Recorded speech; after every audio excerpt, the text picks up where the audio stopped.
All right, and here we go. That's the wrong screen, but that's okay. We'll get there. So, anyway, guys, welcome and good to have you there. We are still getting everything set up and finalized as we get into the Champions of the Rift week 1. Now, for those of you who were here last week, that was a pretty good time because it was a pre-week kind of thing for me to be able to practice and get things settled down here, seeing how difficult it would be to do an all-man show kind of thing.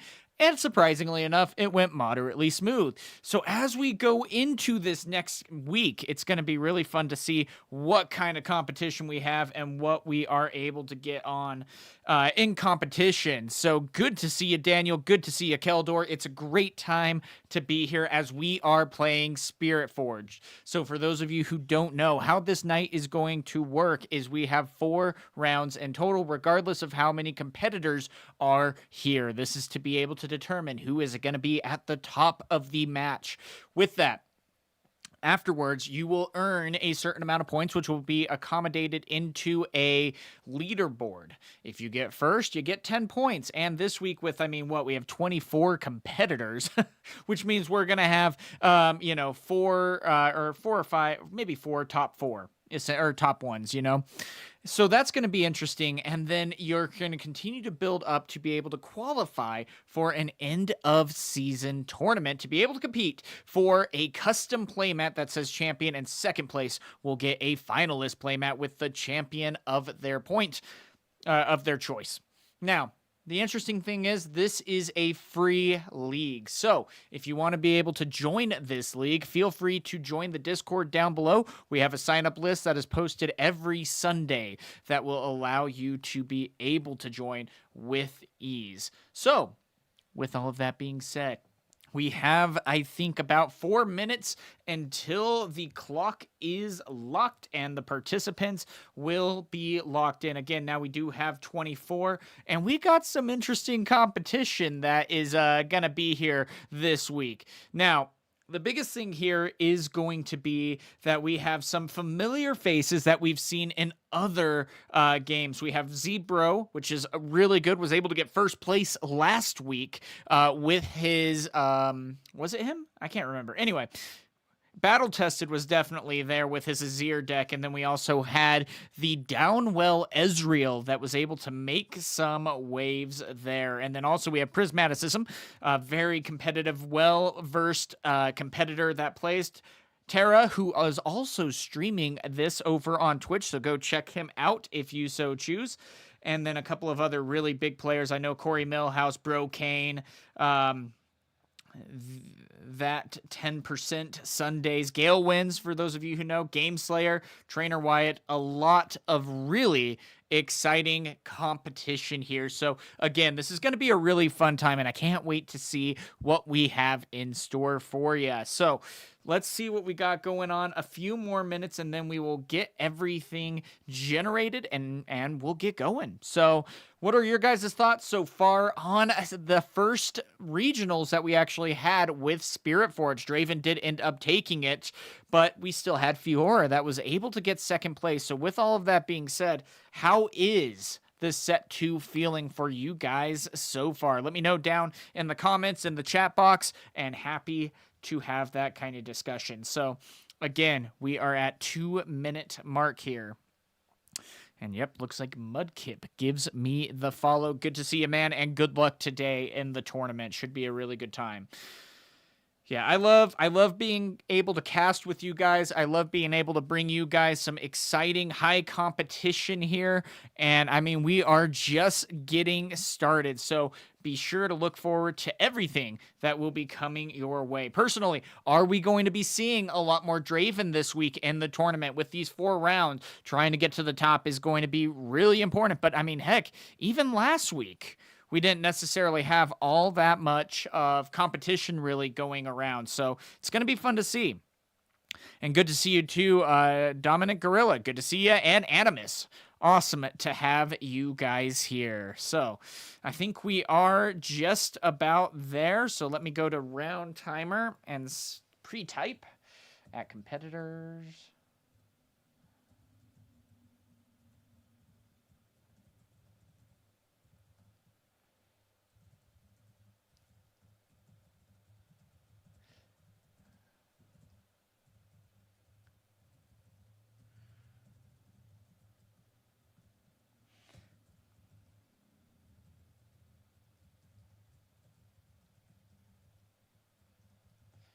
Okay, so we got that all typed up. Let's go to the bracket and see what we have there. Everything should be pretty much set in stone. The final minute is here. Thank you, Big Jacket, for the follow. Also, good to have you guys here.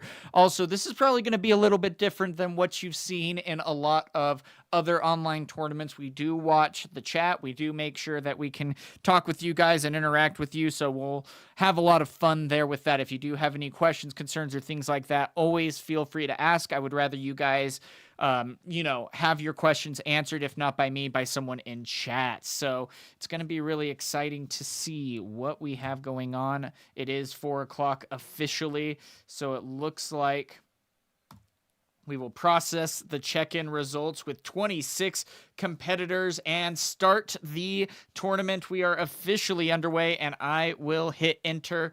Competitors, round 1 has been paired, and check it out on the challenge page. So, who are we actually looking at so far in this leaderboard? Well, I'm glad you asked. Here we go over into here.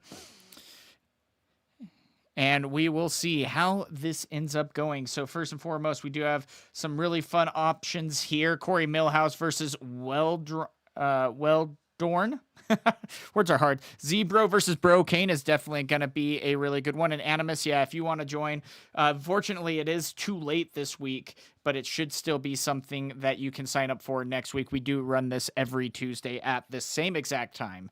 So things to look forward to there. So now we get to find who we want to cast. And that could be really fun here. So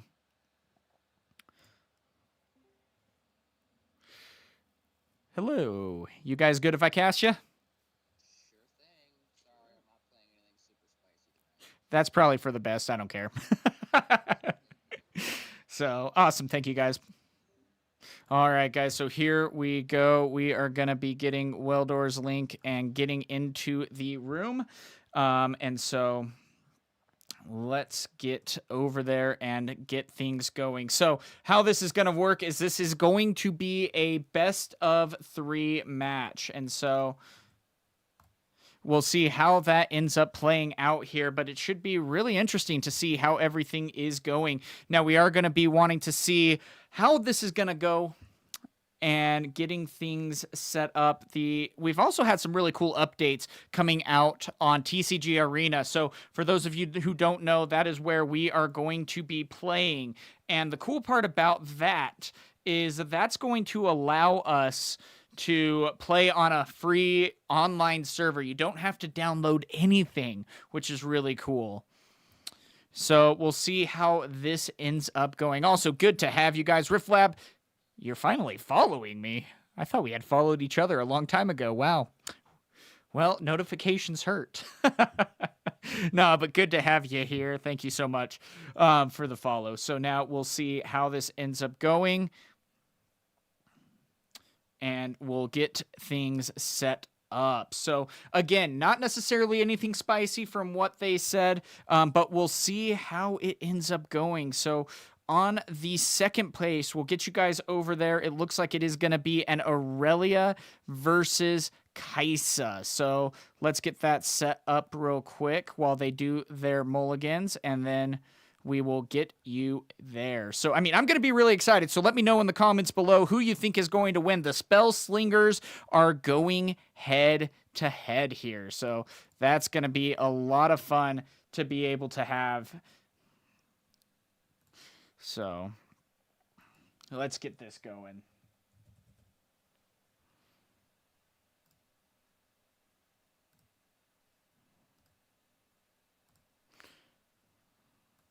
Okay, and then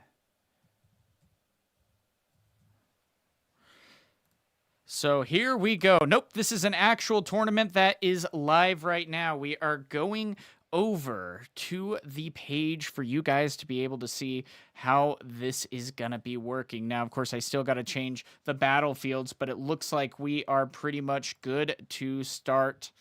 So let me type the final notification.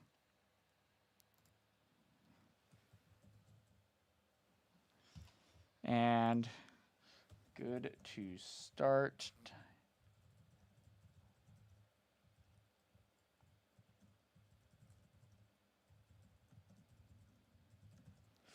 Okay, so here we go. They are good to start. They are going to be doing their mulligans, and we will see how it will go. So like I said, on one side here, it looks like we have Dreaming Tree, which is a really good ability to allow you to be able to, the first time you choose a friendly unit with a spell here, draw one. Then likewise on the other side, Ravenbloom Conservatory. So that's going to be a really interesting one too, because as you defend here, if you find a spell at the top of your deck, you are able to keep that in hand. And if you wait, it'll be 15 minutes, and then it'll be 10 minutes is a game loss, 15 minutes is a round loss.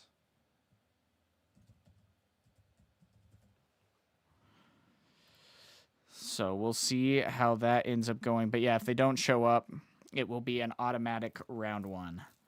So yep, this is a live tourney of set 2. So please stay tuned for that as we continue to go in. It looks like Lonely Poro is going to be coming into the Dreaming Tree, as another Lonely Poro is going to be activated. Now, if Lonely Poro dies alone, he gets to draw one. Likewise, on the other side, we also have a Plundering Poro, which is going to be moving in, and when he conquers, he will be able to create a gold, and gold is going to be one of the biggest things to help you get in the game, because if you don't have to sacrifice a rune, it is going to be something to really help you out in the long run here. So there's a lot at stake, and whoever can create the more gold usually gets a little bit more of a boost there.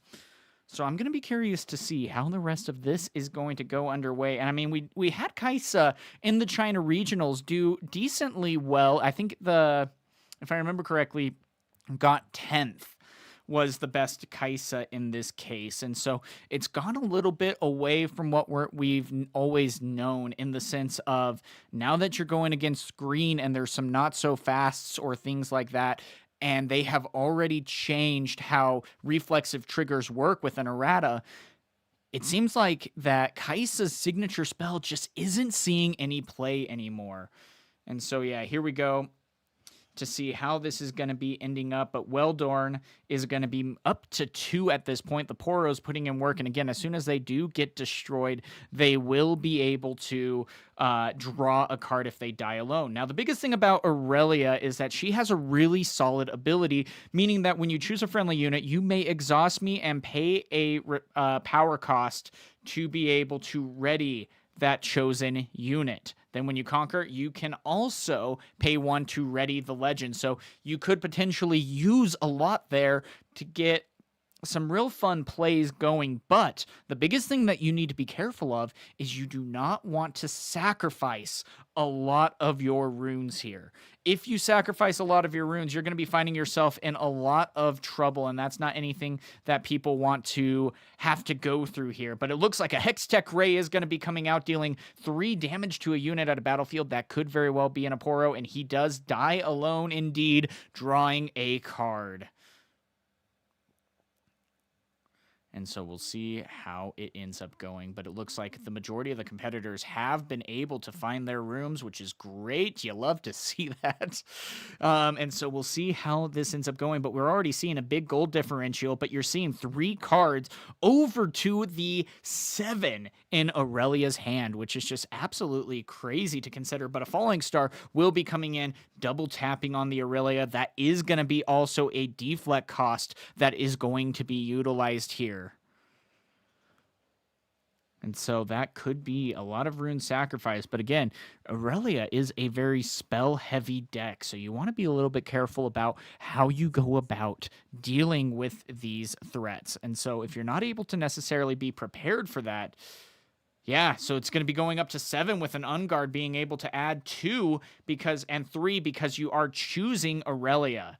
And so that's going to be up to 7. There is going to be 1 remaining if there is a... Oh, there is not a Stupefy in hand in this case, so that Aurelia is going to live, then be readied up, and going to 5. So that was a big turn right there. A lot of resources that were used, especially because of the deflect cost that is on Aurelia as she moves into Dreaming Tree. Now, if we select her, she can get readied back up, and that's pretty easy for her to do. But it looks like we are going to be going a charm over onto the Kaisa, moving into the battlefield, and that will be an immediate loss. And yeah, we'll get you guys some Sivir gameplay today. I got to be casting some Terra. He's playing Sivir, so we'll be sure to get you some of that going for you. Love how that deck list plays. Tide Turner is going to be going, and that is going to be played to base originally, and then they swap. That's why you're seeing it now be in base and how Aurelia is able to go back to base and then be readied up and move in for another point going now up to 4 if this Golden Poro ends up dying here. And so definitely something to consider, but Aurelia can be a very complicated deck to try to pilot here. So you got to be so careful on what you want to do and what you're needing to accomplish here. But right now, Weldon is doing a decent job being able to set up the board state, maintain cards in hand, and more importantly, keeping Aurelia alive. Now with a hidden card being in the conservatory, Aurelia might be all the more difficult to try to kill. Now, the hard part here is, too, you only have two might units out on the battlefield for Corey Millhouse. So, again, this could be maybe a little bit of a difficult situation for them to find themselves in. So, Kaisa, again, though, can't counter out at all. There's going to be a lot to be seen here and what could potentially be a very scary board state. And so, yeah, it looks like the Poro is going to try to contest. But again, any buffs that are able to be played from spells could be the difference here on keeping Tide Turner alive. But looks like actually no response is going to be warranted, and it will be a trade. And so now that the other Poro moves in, that's going to be a gold that is created, 4 cards in hand with 6 runes at the ready, and some options here. As instead, what we are going to be seeing is a Minotaur Reckoner. Units can't move to base. So this is actually a really surprising card. And especially with something as dominant as purple is, this is really cool to see. And I gotta say, I love the inclusion here from Corey on getting this card as one of the options, because now Aurelia, the only way that she is going to be able to move over to the other battlefield is if there's maybe a Ride the Wind or something along those lines. So a really great card to be able to include in the main deck. Absolutely love this choice. And so again, here we go with the Tide Turners. Now, that's going to be the interesting part, though. Does the Tide Turner, is it going to be played there, or is there going to be that swap? I'm not sure, but there's the Ride the Wind, so looks like it will be moving over into the other battlefield to be able to then be utilized and readied up. So a great job on still being able to get 2 points, and it is 6-4, and Corey is going to need to try to do everything in his power to get back in this game.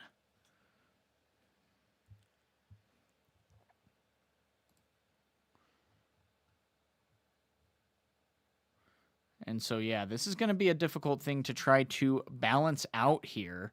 I'm going to be curious to see how everything will unravel. But again, right now you're seeing even the power of Aurelia trying to play around certain things. And so here we go with the Minotaur moving into the battlefield.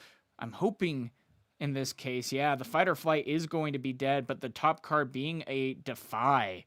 That is going to be the check of the Conservatory, revealing said Defy and being able to add that in hand. So Ravenbloom Conservatory, again, you got to be a little bit careful, because sometimes that's going to be a really big deciding factor on what it's able to do against your opponent, because you can help out your opponent on being able to thin through your deck and get things moving. So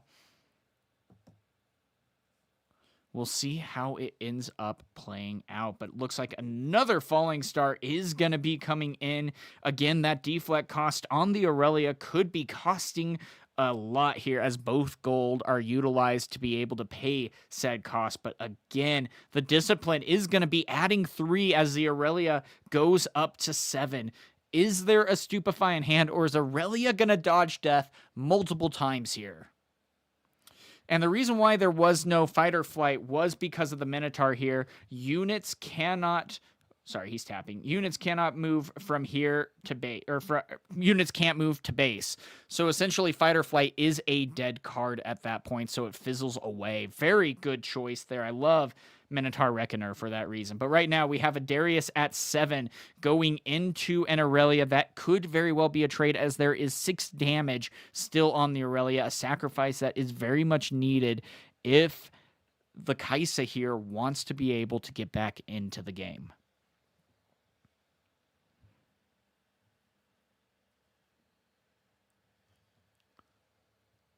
And so still, though, 5 cards in hand for Weldorn. And so we'll see what is going to be happening here. A very difficult choice. Again, if you target the Aurelia one more time, there's really no point in doing so, but it looks like that is going to be a direct trade, which could be slowing down Aurelia. There's usually sometimes not a lot of units in hand.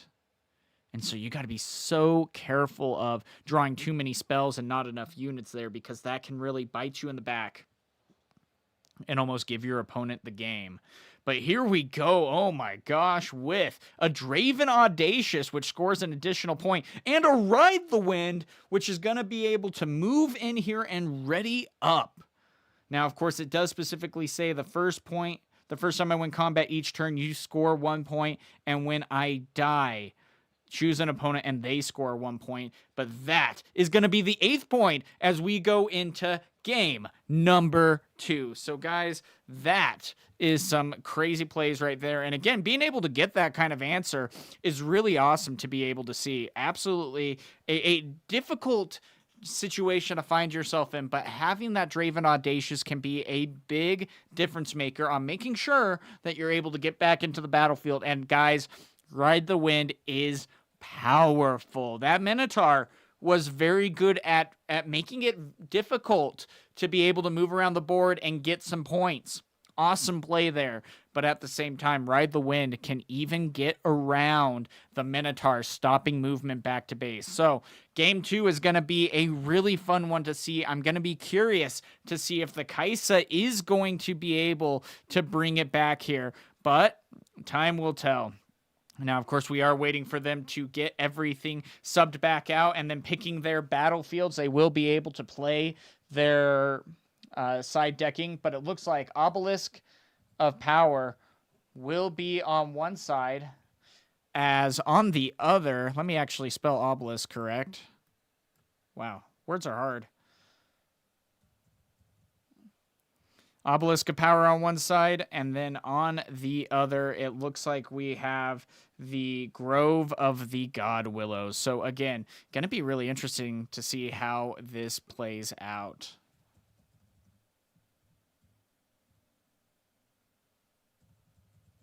So again, here we go. We are going to be starting out with the mulligan and getting things going. And so let's see how this is going to be able to play out. Is Kaisa going to be able to win this game too? But already starting off really strong, as a sneaky deckhand is immediately able to be played to a battlefield. And then not only that, Aurelia could be coming in next turn. But I mean, this could be a quick trade, or even just trying to go over to the Obelisk in this case to try to get some answers. But a Stupefy is going to be coming out, giving -1 to the sneaky deckhand. It is not going to be defied in this case, so with the -1, the Poro is going to be able to beat it 2-1 unless there is something to be said about that. But it looks like a Gust is going to be played, targeting the Poro and giving a much-needed card draw, as the sneaky deckhand will be able to hold. But looks like Piercing Light is going to still be able to come in at that point to stop the card draw. But again, now we are down with a Poro out on the battlefield and no units over on the side of Aurelia. So we got to be a little bit careful about what we might try to do to get back into this game.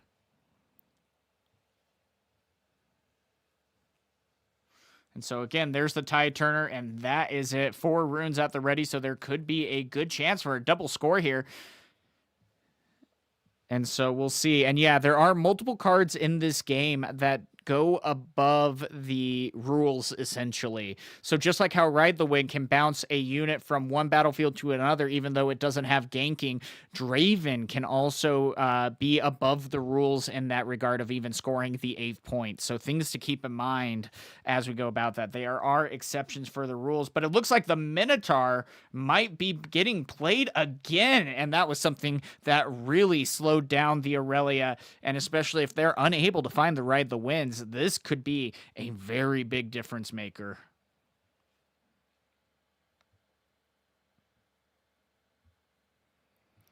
And so, again, we got to be very careful about how this is going to be played out. We need to watch to make sure that, Aurelia only has 4 cards in hand. You remember in game 1, at least, where they had 7 cards in hand and a very good job at maintaining so many cards. And so, again, you got to be very careful here.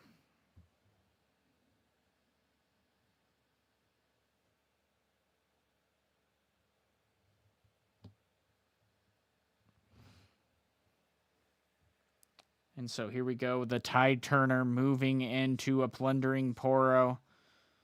And there is an Unguard that is going to be played, adding 2 to the Tide Turner, going up to 4 versus the 2. And so with the Aurelia winning game number 1, it still is going to be a very close game here. And it feels like it could be anyone's game as a smokescreen comes out, putting the Tide Turner down to a minimum of 1. But if there is a Defy in hand, or heck, even a Not So Fast, that could be something to really shut down the Kaisa here.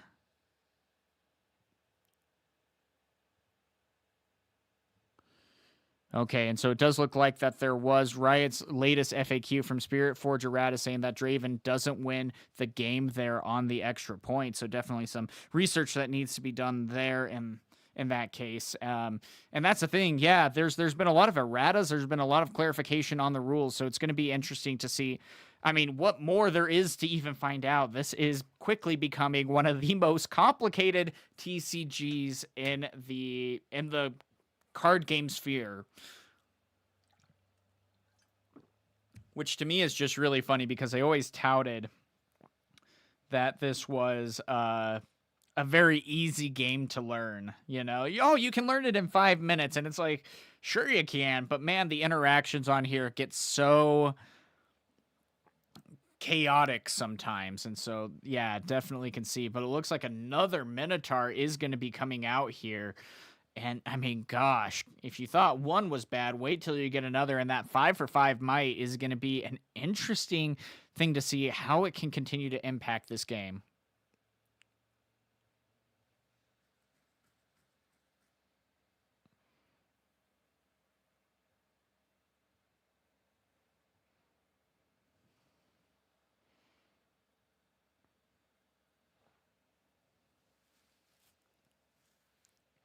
Yeah, and that's going to be the biggest thing. And we'll try to get those clarification on rules out better to the players here because, yeah, that can sometimes be a little difficult to find out. But looks like a Hextech Ray is going to be coming down, dealing 3 damage to the Aurelia. Again, though, that is going to be on her deflect costs. And when she is chosen, she gets an additional might. But that's going to be a Not So Fast in that case on stopping the spell from choosing Aurelia. So that is going to be an immediate conquer of Grove of the God Willow.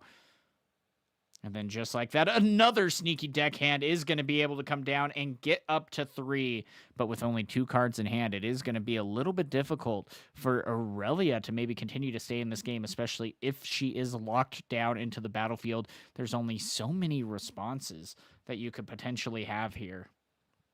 But it still looks like a card is going to be hidden. So with 1 card left in hand, they might be saying, hey, Aurelia is going to be able to hold here and could get some good momentum. You need to hold Grove of the God Willow for that extra card at your upkeep. Otherwise, especially for Aurelia, you might just be in a little bit of trouble.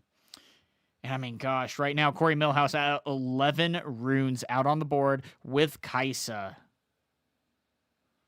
And so it looks like Ride the Wind is going to be pushing the Aurelia over to the other battlefield, which is going to ready her up and get her an additional might for being chosen. So an absolutely great choice right there.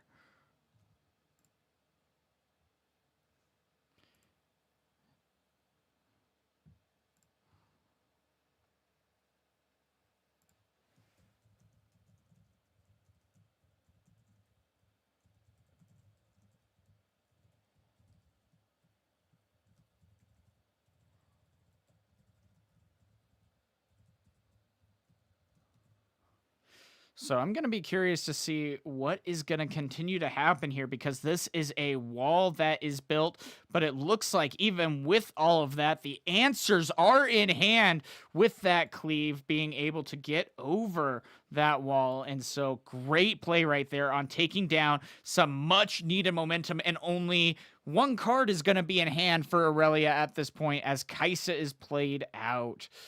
So, I mean, this could very well be already a start to game number 3. I'm not quite sure what might need to be done there, as that is an immediate pass and a gain of 2 points.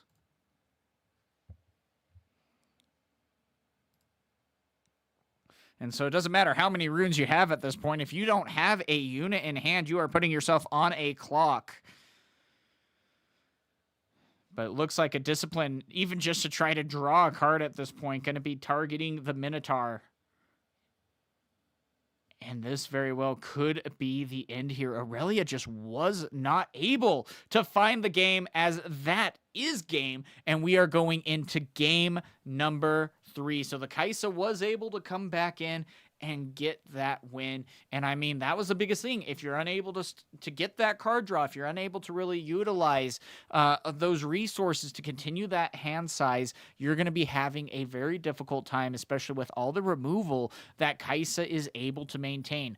That early gold that Kaisa is able to make is such a difference at this point. And so I'm going to be very interested to see how this is going to continue to play out, because if you're able to control that kind of situation against Aurelia, then you should have a great chance of being able to continue to take it to your opponent.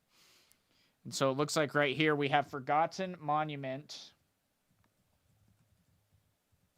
on Kaisa's side, which is really interesting. That's going to be players can't score here until their third turn, and then Sunken Temple for Weldor and Aurelia. Weldorn and Aurelia.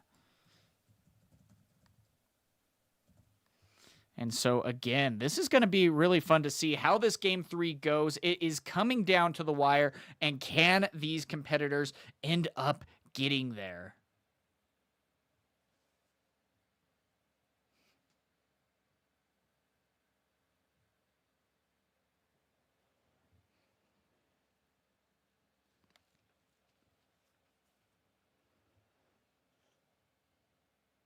So we'll see how this is going to be able to play out here. We are in game number 3, and it has been a back and forth. And I mean, the Minotaur really came in clutch there in the game number 2 for Kaisa, which is a really surprising choice that has been able to play out incredibly well. But even still, now with the Guardian Angel out, that is basically a Zonia's Hourglass that also adds a might and is able to be equipped to a unit. So something to definitely keep in mind there.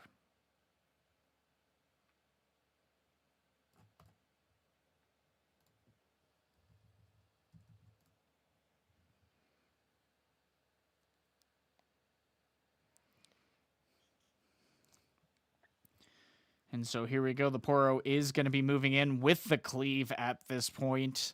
It was not defied, and so that is going to be 5-2. But even with that Defiant Dance, the signature spell is going to be adding 2 to the Tide Turner and minusing 2. So it's going to be going from 5 down to 3 as Tide Turner goes up to 4.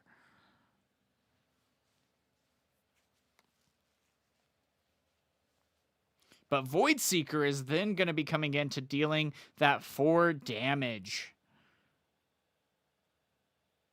Gosh, and even then, there's the Defy. So he was saving that for a rainy day, and that was a great option. But again, now there's not necessarily a whole lot of resources out there, but still going to be going up to 2 points for Weldorn right now. And this has been a really quick game. I mean, we have another 35 minutes on the clock, which could be making a big difference. And so we're going to be going with Tide Turner with Fight or Flight to move it back to base. It will stay readied up and then able to move into the other battlefield to go up to 3. So already we're seeing what this is able to do, but still only 2 cards in hand for Aurelia. There's going to need to be some answers to be able to maintain that card draw. Otherwise, it could be the same situation that we saw in game number 2.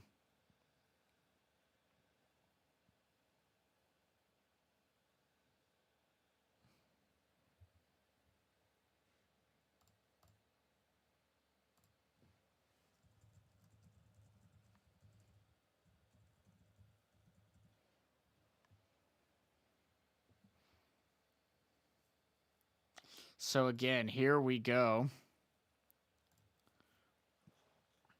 The Kaisa is able to move in. That's going to be another great card draw there for Kaisa.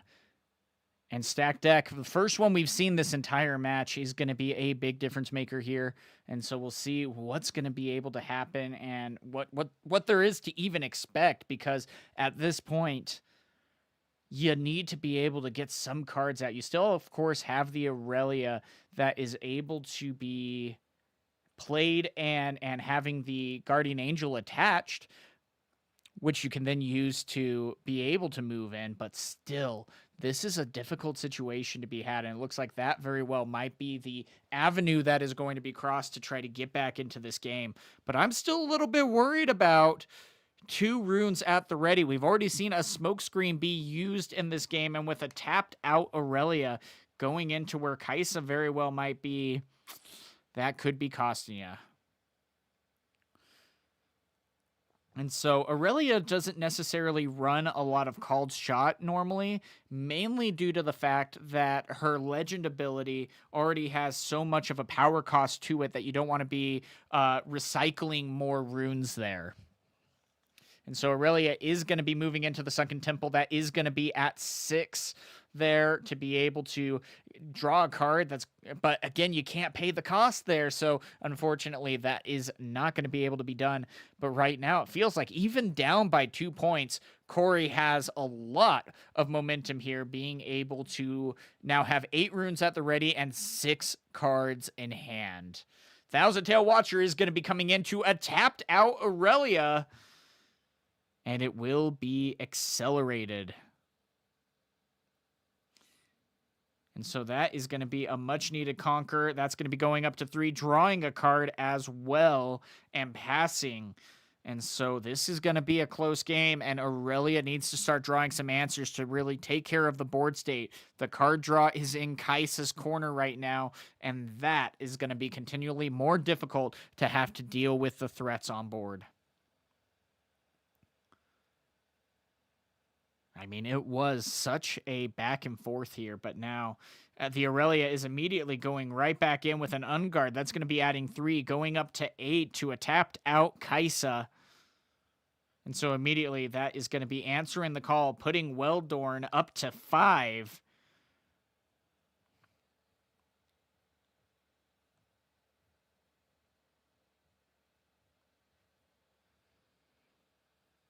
And so again, another Tide Turner to move Aurelia back and to have Tide Turner go into the Sunken Temple. Aurelia will then be able to use the legend ability to move her in to the Forgotten Monument to go up to 6. And this is going to have to be a big turn for Aurelia to be, or for Kaisa, excuse me, to be able to get back into this game. Even 2 runes at the ready is already scary enough to try to play around. But it looks like the Falling Star is going to be coming in, and the deflect cost being paid to target Aurelia. Corey Millhouse is floating 1 as well to be able to play that deflag, so we have 1 additional rune, 6 runes that can be used for the duration of next turn. If there is no answer here, that very well could be the answer that's needed.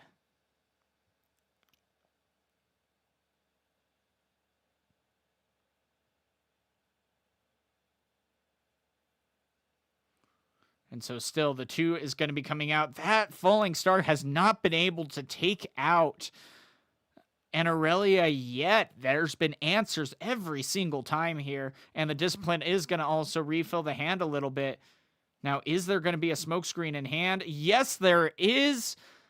And that will be enough to kill the Aurelia.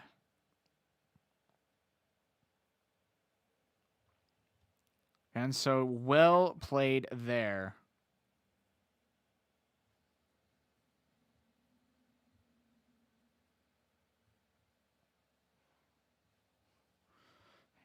So again, though, this is going to have to be, again, going back to Weldorn. He's up to 6. And we have a sneaky deckhand that's able to go up to 7. If there's one final thing that's able to be played, I mean, heck, gosh, yeah, that's going to be tough right there. Corey Millhouse going up to 5. 3 cards in hand. 4 runes at the ready for Aurelia. And this is going to be a difficult way to try to move around. One little mistake, one little card draw that one or the other opponents get is going to be enough to secure this game. And so right now, the momentum is over in Aurelius. There needs to be some kind of response here to be able to take care of what is going to be the 8th point if the sneaky deckhand is not taken out here. And so this is a very important showdown. But no, there's nothing to be played, so it looks like that is going to be a straight trade in this case.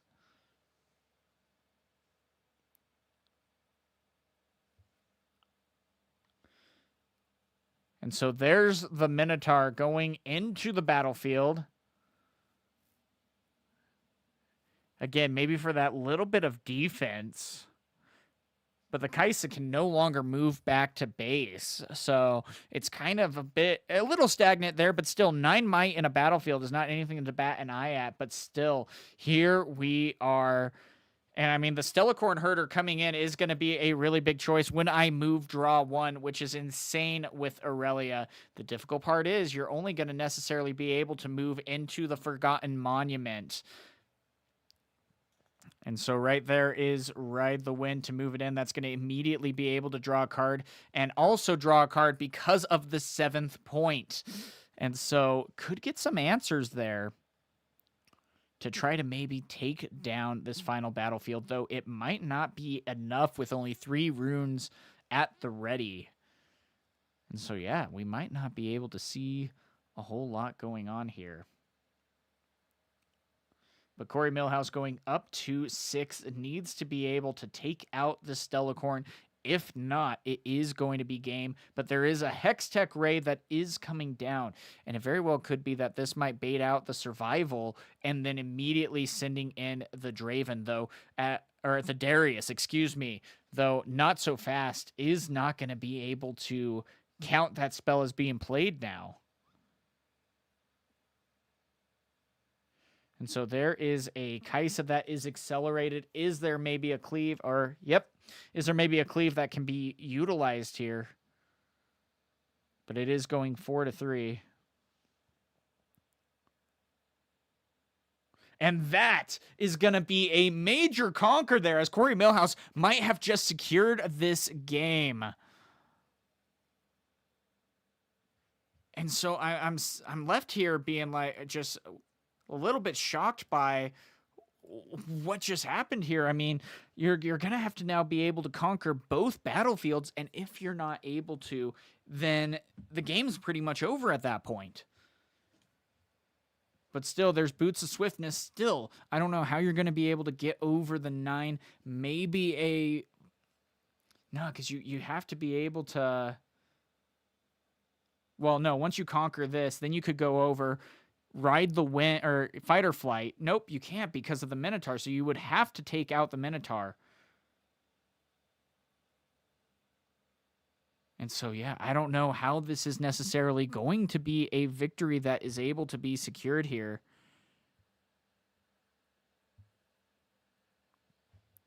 But still, a smokescreen coming in with a tapped out Aurelia might be just the answer on getting that 8th point. And it looks like Corey Millhouse is going to be able to secure round 1 here with Kaisa versus Aurelia. Now, I gotta say, pretty exciting to be able to see that kind of gameplay there. Well done by both competitors, and excited to see how this is able to be ran.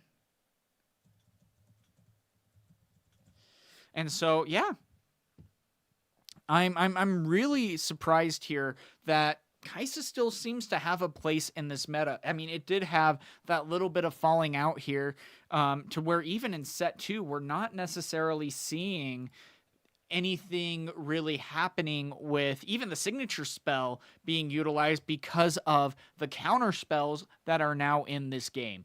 And so really well done for Kaisa on being able to take it over to, you know, a very competitive deck. So well done to both of them. But I mean, Kaisa was able to show, I'm not too worried about your removal or maneuverability. I'm going to be able to move in and get control of this game. And I mean, Corey Millhouse was able to do just that. So, with that being said, let's go ahead and check out the bracket real quick. Now, this is going to be really interesting to see. And right now, we already have a couple of people who have reported. Battle Tested ended up winning against Sundays 2-0. We have Vitanx. That has beat Matt Farb 2-0 as well. And then we have AI 808 versus IDS that won 2-0. So really fun to be able to see how all of this has begun to play out. And there is still a lot of gameplay left to be seen. Right now, it doesn't necessarily feel like Kaisa is still S tier. It feels like she's fallen a little bit back.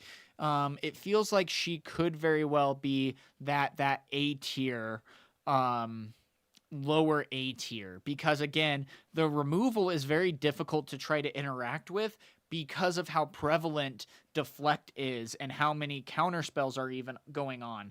And so it's like if you do go against like orange, well, they have all the deflect. If you go against green, well, they have all the defies and even some deflect. And then Draven is Draven. You know, purple and red, or even just purple in general, is already crazy enough. And so it seems like Kaisa did get a little down to earth check, and so that's going to be fun to see how this continues to play out. But I mean, a lot of really exciting games here. I'm going to go ahead and see if there is maybe another gameplay. So we're going to take a really quick break and see if we can get into a second game to continue casting to you guys, as we have 25 minutes left until the end of round timer.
All right, here here we go. I think we got you guys another match to be able to watch. Again, we don't know necessarily what game they are currently in, but that's okay. We have Mudkip versus Void, so should be a really good match to be able to see who is going to be able to come out on top. I'd rather watch the game instead of keeping you guys waiting here, so we are just going to switch out the legends here. So something fun to be able to consider as Ezreal is going to be played here. Likewise, on the other side, we have Draven. Oops.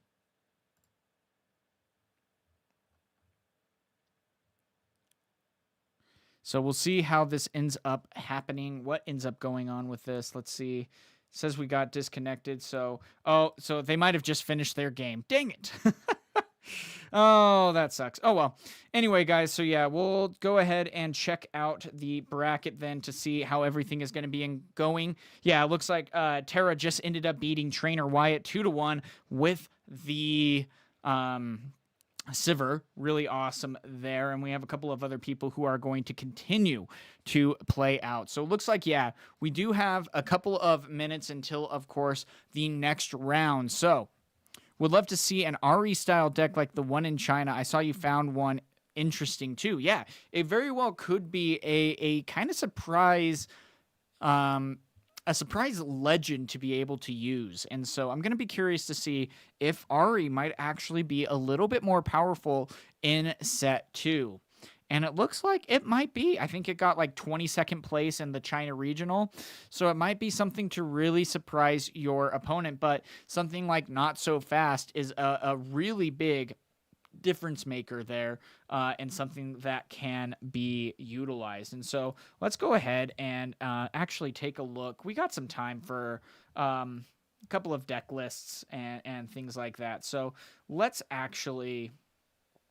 There's a few options here that are really interesting to take a look at. One of the ones that I've been really interested lately that I think could be a great answer against Draven is going to be Downwell Ezreal. Now, the big reason why I do say Downwell is because it has a really great ability. It's 8 and 2 power that says return all units and gear to their owner's hand, which is already going to be a really great option for you as a competitor to shut down that deck. Then the biggest thing is, though, you have the Rashas that you can immediately play out after playing a Downwell so that you immediately build back up your board in a pretty explosive way.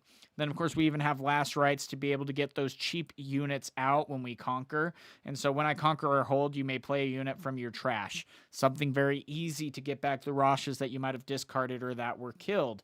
And that could be a really fun option here. And then, of course, Seal of Discord, you could run 3 in this case. 3 Called Shot, 2 Ezreal, 3 stack decks, Stupefies to be able to be used with Ezreal's ability, and then even something like Frigid Touch. So... cannot play Downwell into Miracle, though. You kind of can. I went against a Miracle deck with this one, and the biggest thing is that where Miracle falls short is... or Bushwhack, yeah. Let's see, actually. Let's pull up Bushwhack. Bushwhack. Yeah. So that's going to be the thing. And you do need to be a little bit careful against Bushwhack. And Ferris G brings up a really good point there on Bushwhack. Friendly units enter ready this turn, play a gold gear token exhausted. So again, that already will count as one of yours. And so, but the biggest thing is about like the Miracle Draven deck list is that I think it only runs 1. And so if you end up, yeah, here's the list. If you end up just running, yeah, just the 1. And so if you end up running Downwell, I mean, yeah, they could very well be saving it for that opportunity. It still can be a decent answer in this case. But yeah, that's going to be the hard part, is trying to play around a lot of that. And they're even using last rights with a lot of this. But again, they're spending so much of their resources for their draw, but I mean, rightfully so. But I mean, that's the hard part. You have 3, 6, 9 of your 41 cards that are trying to be utilized for card draw, and rightfully so. But already, this is a legend and champion that are able to get card draw so incredibly easily. And so, purple is too strong, in my opinion. I think people are overreacting to the doom and gloom of Draven. The meta, I think, will adapt to him. And yes, I am based in Utah. So, but yeah, Fizz is also really good because, yeah, he can get back Bushwhack. And so, something that you do have to keep in mind with that. But still, Fizz is going to be such a powerful card. But yeah, I just got to say, I love the Downwell Ezreal here. It's just been a really fun deck. Arcane Shift has been really fun. A great card to be able to discard. And Wages of Pain can be a really good answer. Thousand Tail Watcher, super fun. Singularity can really shut down a lot of decks. Same with even Frigid Touch. And so... Oh, wow. Yeah, and that's the thing. Ornn can be a really big surprise in the deck or in the meta as well. Because one of the biggest things that you need to worry about is if he gets way too big, what do? And you have something like, you're like, I'm going to fight or flight that. Well, I defy that. I not so fast that. I'm already going to have a lot of cards in hand from Ornn. And a lot of people are also very hesitant to bite the bullet on like Rebuke, because Ornn probably is going to have Deflect 4, which means you might very well have to recycle 6 runes at that point in order to get things done in this case. So already, guys, we only have 3 more games that we are worried about. Not necessarily worried about, waiting to be concluded here. And so this is going to be a good ending to the round. We have some big announcements here. It looks like Prismaticism lost against Mayor at 2-1, and then not only that, Galewinds ended up probably having a loss there too against Gorica 2-1, and so still a lot of game left to be had, and we're waiting for a few more to be able to report. But so far, it's been really fun to see where this game is taking us. So again, just so you guys know, this is a free tournament that you are able to participate in by joining in the Discord down below. Every Sunday, we are going to be posting a sign-up link and playing 4 rounds every Tuesday at 6 Eastern. That is a little bit harder for those of you who are over in Europe. I apologize for that, but still, this is a great way for you to get some good practice. We have some high competition here with a lot of our opponents that have signed up. And so, yeah, it is anyone's game here, and a great practice for you if you want to start learning what Spiritforged is. Not only that, I'm really excited about the pre-release that is coming up. I know I saw a comment that said someone's pre-release, they had 2 in the city and both are already sold out. They haven't actually even announced any pre-releases here yet, which is pretty surprising. So I'm going to be curious to see how the rest of that is going to go. But I'm excited to see it all the same on what this could mean, because it seems so cool that you get your legend, your champion, and a brief deck real quick, and then 5 packs, and you build a 25 card deck. It's also going to be very beginner friendly because everyone's on the same playing field essentially. So love that. What do you think about that Fiora list in the top 4? Well, we might as well have a few minutes and take a look at it. I like it. Now, the biggest thing about Fiora here we are. The biggest thing about Fiora is that it can be a very complicated deck to try to run. That's going to be the hardest part. And so, if you are able to know your matchups well enough and be prepared and have a lot of good reps with this. Oh, you're Australian, Daniel. That's awesome, man. Good to have you. If you have that game knowledge, then this can really help you out. I also found it really interesting that he chose to play this Fiora in the main champion zone instead of this Fiora, because this Fiora is so good when you are able to ready a unit that becomes mighty, because you can keep taking the game to your opponent. But it seems like that almost is a little bit of an afterthought in this deck list, which is interesting. And so you're going to continue to hope that you have units out on the board to be able to deal with your opponent's board state. And yeah, you have something like First Mate to really speed them up.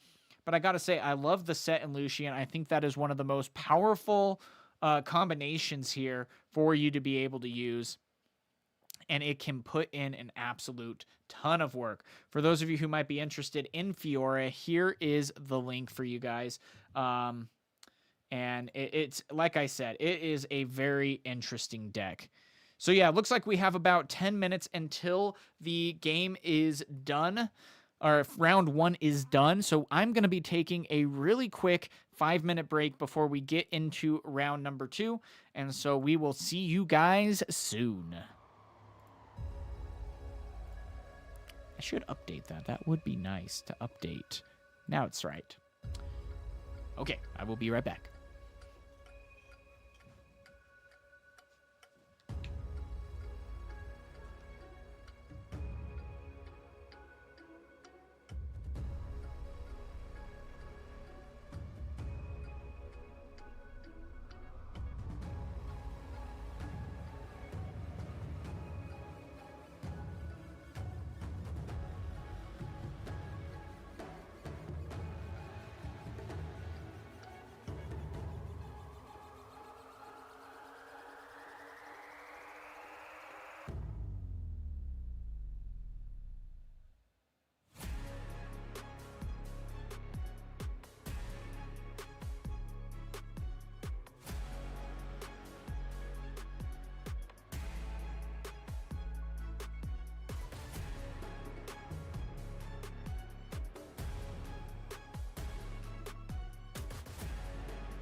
Alrighty, thank you guys, and good to be back. Here we go again, and we will see how it ends up unraveling this go around.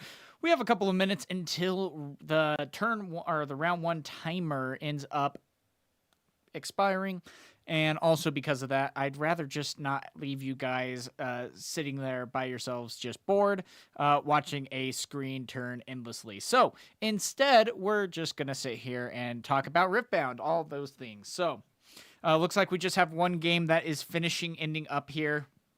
DM Van versus Game Slayer, so could be a really good matchup. We'll see if we also have any drops here as well. But so far, it looks like everyone is here for the long haul, so could be really cool to see how all of that continues to unravel.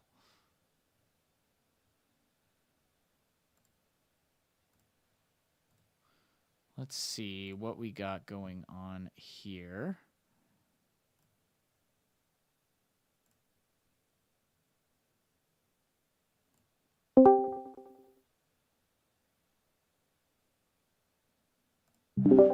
What's up, Silent? How you doing? Oh, good. Hey, Am I missing the hello. party here? Yeah, this is Yeah, the I'm to indie Indiana. crew. Indie crew. Oh, well, nice. We're basically playing a local tonight. Yeah, pretty much.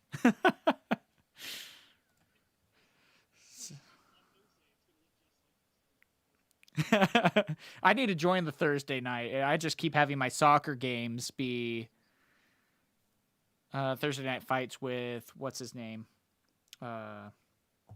Dr. Rick Marshall and whatchamacallit. They do the same thing essentially. Yeah. People will go to as well. So Oh, it that's gets cool. split between those two tournaments. Yeah. My brother actually plays a lot of soccer, Silent. He loves it. Nice. He plays arena. Yeah. Yeah, so I'm keeper right now just because I'm getting too old. So I don't want to run. Yep. Switch to coaching. Yep, He's exactly. no longer on his arena team, but he does coach. So. Yep. Awesome. Yep, so we have about 5 minutes left in the clock timer, or 3 minutes left, and then we'll call time on DMV and game, and yeah, we'll keep on going. Perfect. Have a good stream, bro. Sweet, sweet. Thank you. Anyway, yeah, they just had a little bit of a party there. I see like 8 of them in the Discord just talking, and I'm like, what's going on? So I, naturally got to hop in there. All right. Anyway, guys, thank you for your patience there.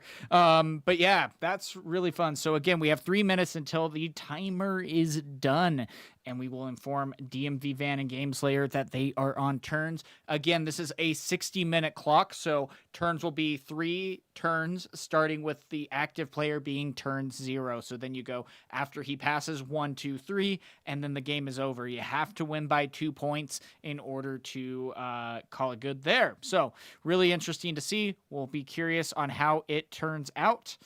But currently, let's see. DMV is in room 11. Yeah, it looks like they are still playing. And that was a room I could not get connected to. I tried connecting to them. Might have been something interesting to try to do. Why no stream? We want to see the game. No stream yet. We are going to be getting into game number 2 of round 2 here pretty soon. We're waiting 3 minutes or 2 minutes now to be able to call time on the last game that is being played. I'm sure once I join, the game is gonna be over. And so let's see. And the last game I joined, oh yeah, the room was full. They only made it for 2 players. Those guys. That's what it was. Okay, so all right, and it looks like the games have been reported as we go into round number 2. So looks like we have a lot of really interesting stuff. We have AI 808 versus Terra, Battle Tested versus Corey Millhouse, Welldorn versus Sundays, Prismaticism versus Trainer Wyatt, and a lot of other really exciting stuff, guys. We are going into round number 2 as these competitors get prepared for their rooms. I'm going to be curious to see what is going to be had here, especially as we prepare for this game. I'm going to be really fun. I think we are going to be going into a Sivir match. If not, I would be curious about DMV Van. Let me actually just post real quick that...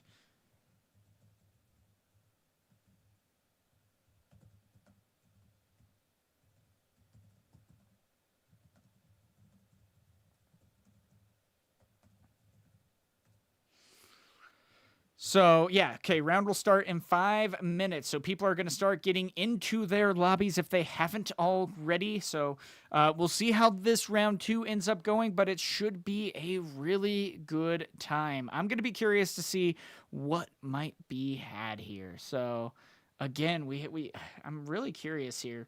Tara did have a good win here, so I think we might. I was in here last round, so Hello. Hello. Heard you had a really good game 1, man. Al 808, or is it AI 808 or Al 808? Ow. Yeah, okay, cool. Cool. Heard you had a good game 1. I don't know. Uh, It was alright. yeah. What happened? I mean, it was a 2-0. I mean, I'm just happy to see that, you know? Yeah, with Rumble. Your Rumble? I'm playing Rumble, yeah. I love that. Dude, me too. It's so much fun. So, anyway, you guys cool if I cast your match? All right. I mean, if Tara says no, it's a round 1 loss, so, you know. No, cool. Good luck, guys. All right, guys, here we go. We're going to get into the game. It looks like it is going to be a Rumble versus Sivir. So, I mean, that's going to be exciting. I absolutely love to see that. Again, though, it's going to be Al. Yeah, but that's awesome. Anyway, but yeah, thank you for that, guys. It should be actually a really fun match to see. I'm going to be curious to see how it ends up unraveling here. Let me just get the lobby set up real quick, and then we will be good to start. So, again, I absolutely love what this brings because, again, we're not necessarily seeing a whole lot of a whole ton of Draven necessarily. A lot of people here are playing a lot more fun decks, which I absolutely love to see. And so we'll see what ends up happening here. But as we go into it, it looks like we are going to be having Rumble. I'm glad I made that. I was worried that no one was going to be playing Rumble. So the fact that someone is awesome. And then, of course, on the top end here with player 1, we have Sivir. So that's going to be all the way down to S. All right, here we go, guys. And transitioning over. And good luck to both these opponents. And they are going to be good to start. Now, it looks like on both sides, we are going to be having some fun interactions here more than anything. No turn 1 drop, though. But on one side, we have Zon Warrens. And on the other, this is a unique battlefield that I haven't seen too much of, but Reckoner's Arena, when you hold here, activate the Conquer effects of units here. So really interesting to see how that might change.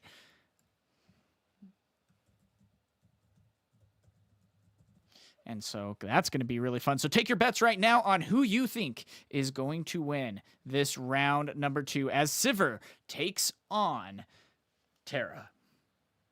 So yeah, I know, pretty dramatic.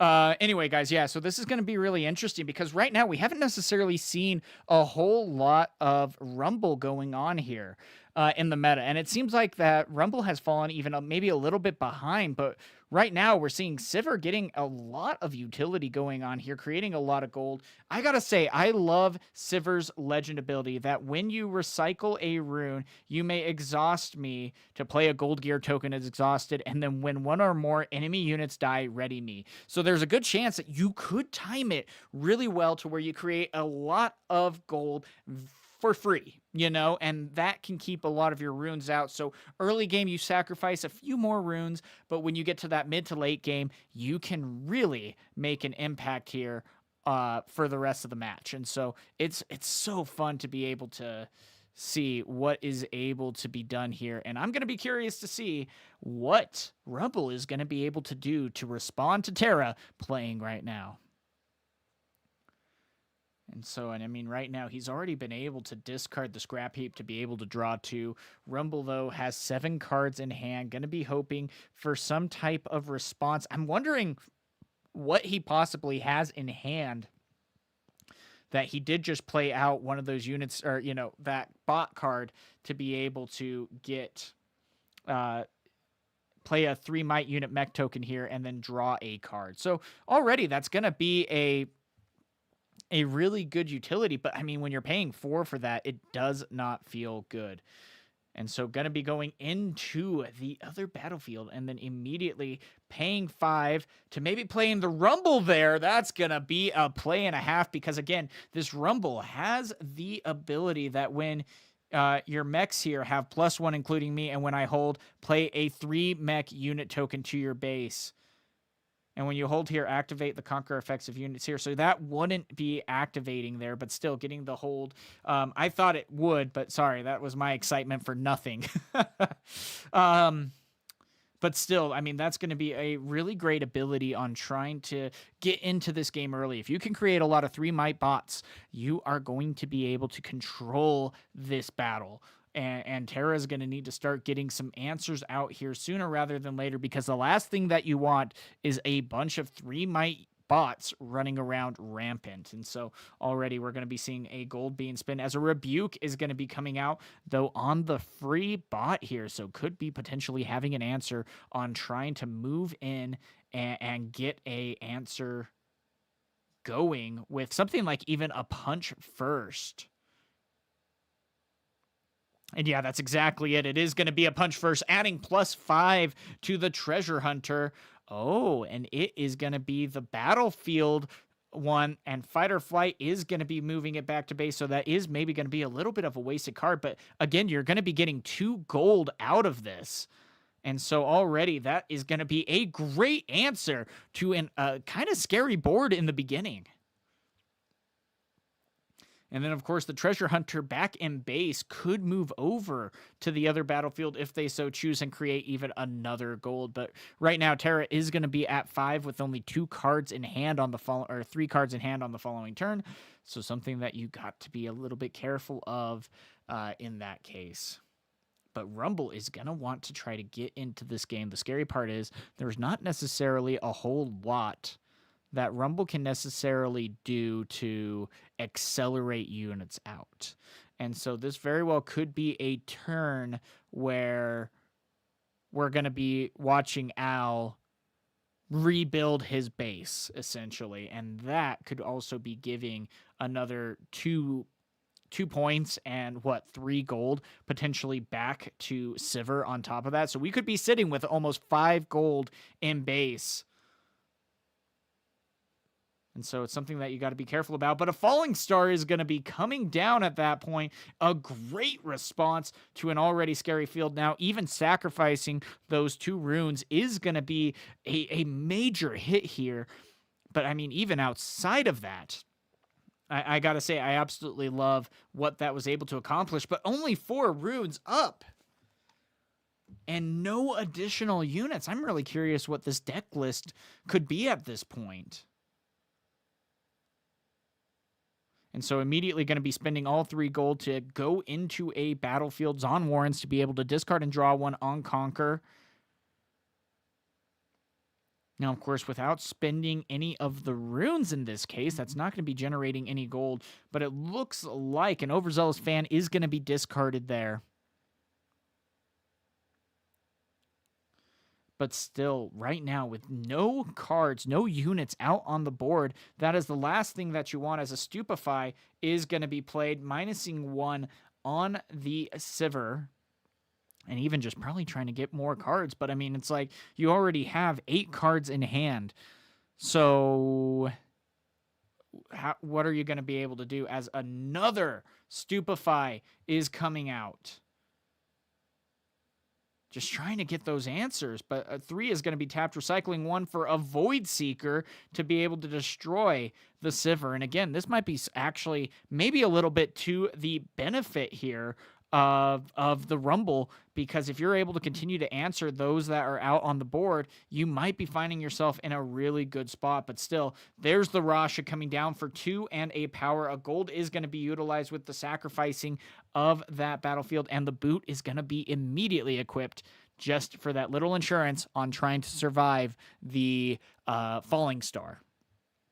And a really smart move by Terra to be able to add that boot, because that can be that little extra there to make sure that it stays alive from the falling star. But there we go. Now, now we have the run of 2 mites. Everyone's playing 2 mites out. Jim Jam able to then come down and multiply as a plundering Poro says hello. And so this is a interesting Rumble build in this case. I'm not even quite sure what they're trying to do here, but they've already missed a couple of turns on trying to get some units. But at the same time, this Rumble was able to go 2-0 against its opponent last round. So really interesting there. And I'm going to be curious to see what might be had here.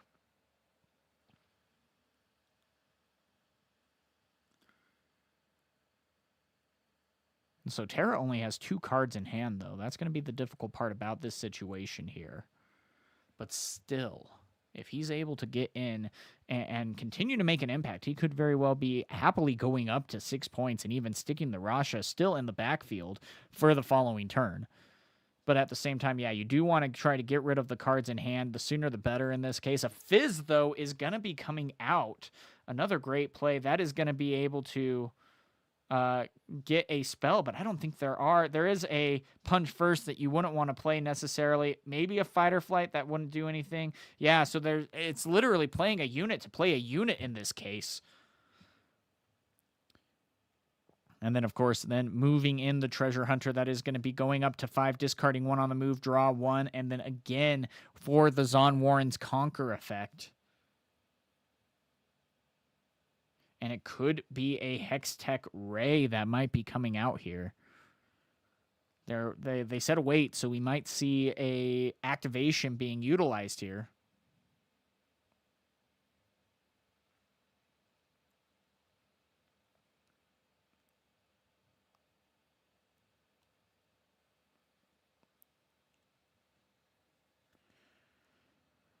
So we'll see how this goes. But oh my gosh, that is about as full of a board as you could get, as both of the traveling merchants are going to be in the battlefield with an army of furries.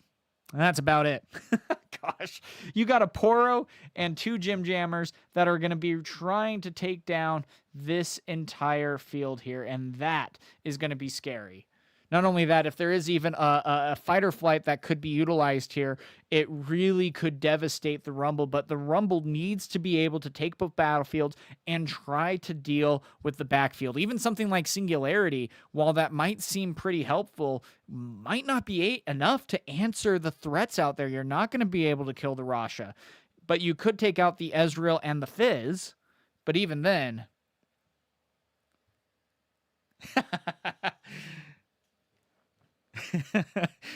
I'm glad you take it personally.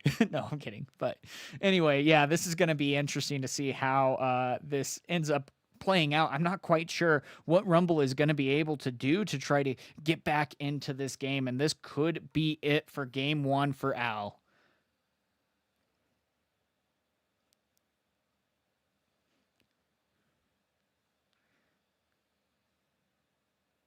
Gosh, this is going to be this. I mean, you have so many cards in hand, and it's like, okay, cool. Well, what are we going to be able to do about it then? Because if I'm not able to get a lot of these answers out here to be able to deal with this board state, then who knows?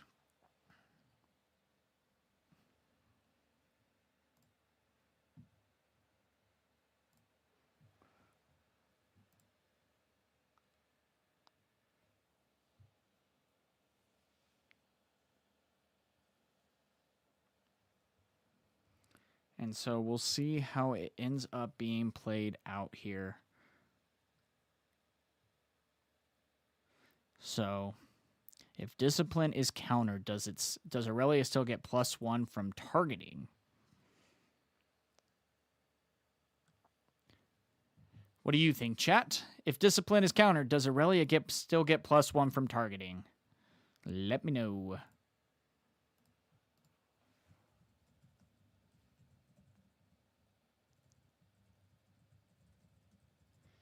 But still, yeah, looks like it is going to be trying to get a trade in.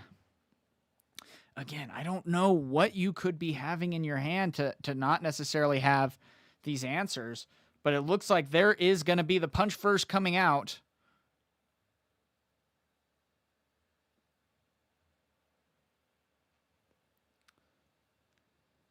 A lot of yeses and nos to that question, guys.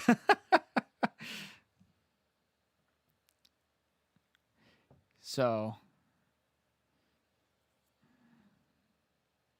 for the target, yes. Okay.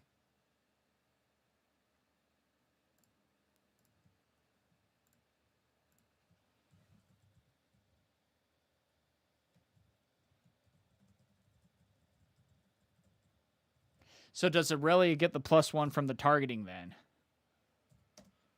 And that's going to be the game. Yeah, it looks like that was about as easy of an end at that point for Tara as it could be. I mean, that's going to be the hardest part here is, yeah, that's going to be the big difference there. But still, I mean, that was a great response. And Tara was able to maintain the board state and get some really interesting interactions around, and especially with dealing with the first threat of I'm going to be able to get things moving here and try to create a bunch of mech units out. And Tara's just like, no, you're not. And was able to get things underhand. So now that we're going into game number 2, it's going to be even more interesting then to see what Rumble is going to be able to do. Going to be going first, but then also was going to be, I mean, this is going to be the tough situation here, because what are we going to be able to do then to try to get back into this game and take this to a game 3 even as Rumble. So this is also a scary battlefield here that Rumble is picking, with it being Windswept Hillock.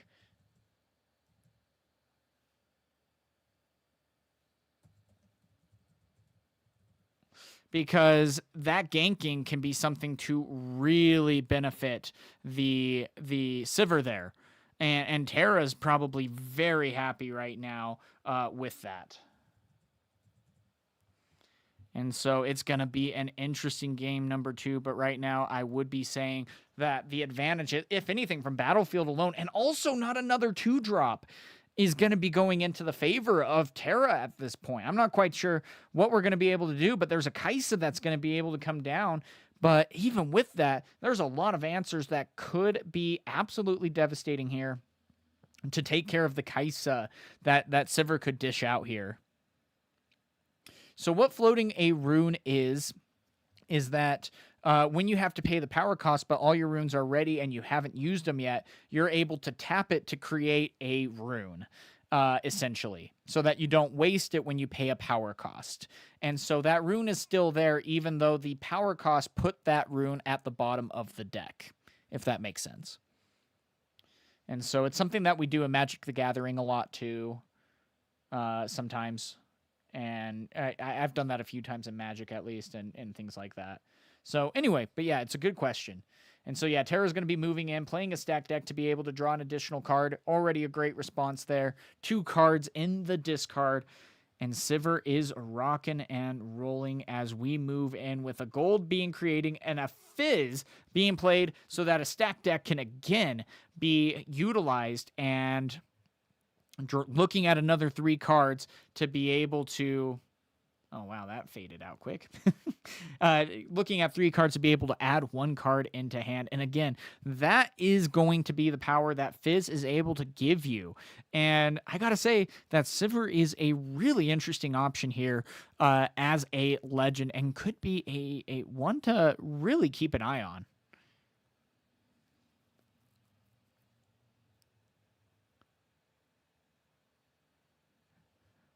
And so already that is going to be another pass. There is a Kaisa that is out on the battlefield, might be able to do some things here, but again, this could be a uphill battle that needs to be met. Kaisa is immediately going to be going over into the minefield. Now, that is going to be causing On Conquer for 2 cards to be milled at this point, and then Kaisa is going to draw 1. And so I'm sure Terra is telling him you need to mill 2 on the Conquer. Yeah, and one of the ways to show a floated rune is to just flip it over and still keep it upright so that you can still use it, but show that it's actually being, yeah, exactly, inbox. Good job. Yeah, that's exactly right. And that's something new that someone just figured out one day during a tournament, and everyone's like, oh, yeah.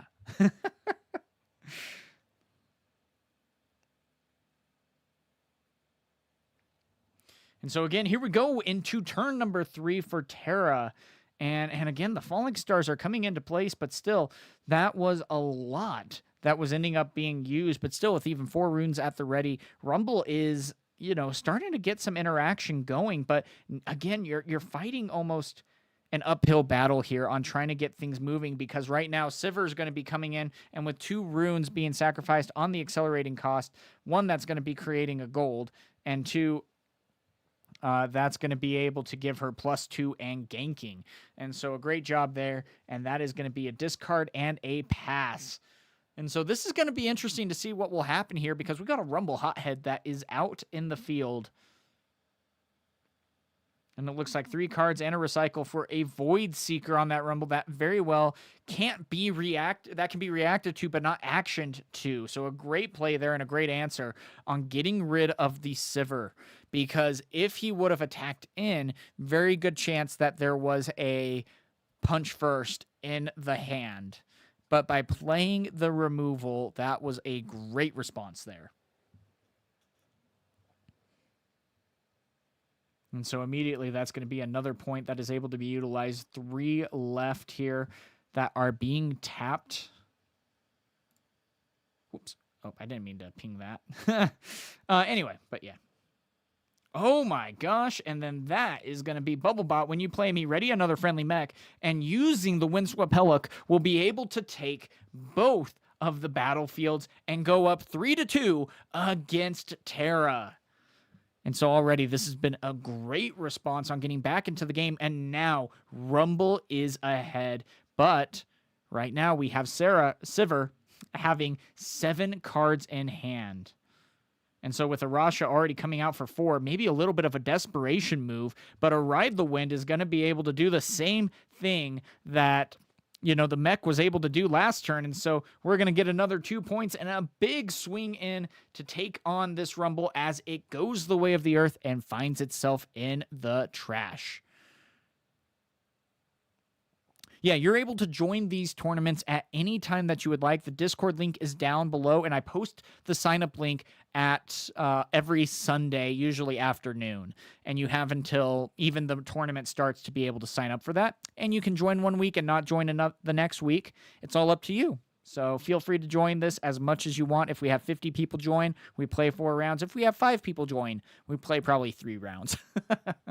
So, but no, it would be really great to have you, and a great way to get practice here on Spiritforged. And so here we go, a hidden card again, one that you got to be a little bit worried about, but Production Surge is going to be able to play now a mech and be able to draw a card, which is going to be very helpful there.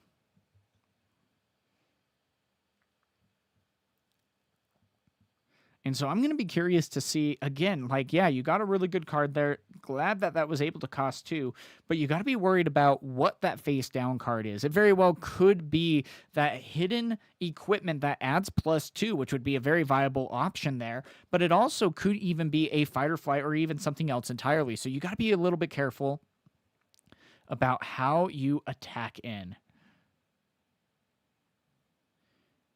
So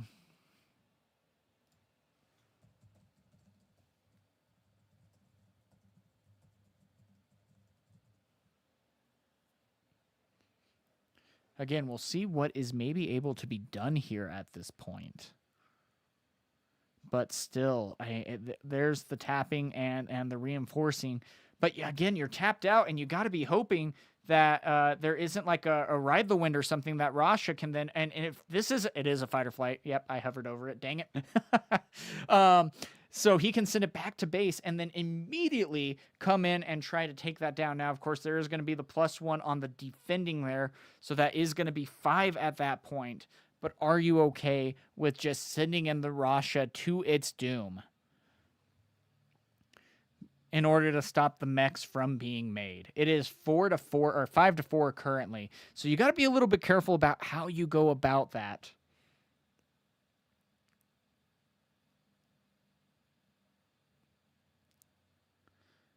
Still, though, creating the gold from Sivir, I'm telling you, it's one of the best abilities from set 2, but that rebuke coming in is already going to be one of those great responses, putting that mech right back to hand, and now the fight or flight can immediately send it back to base, and the Rasha can take that new battlefield with ease. And I gotta say, I really love this deck design by Terra. It is functioning so smoothly here, and being able to answer a lot of these responses that is being put out here by Rumble. And so I'm going to continue to be interested to see how this might be able to interact here against Rumble. But again, Terra being at 6, game could very well be over here.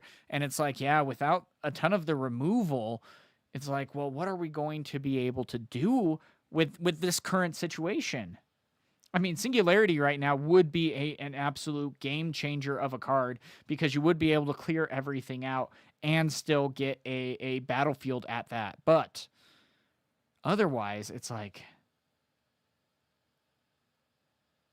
I'm still very confused with what this Rumble deck could be.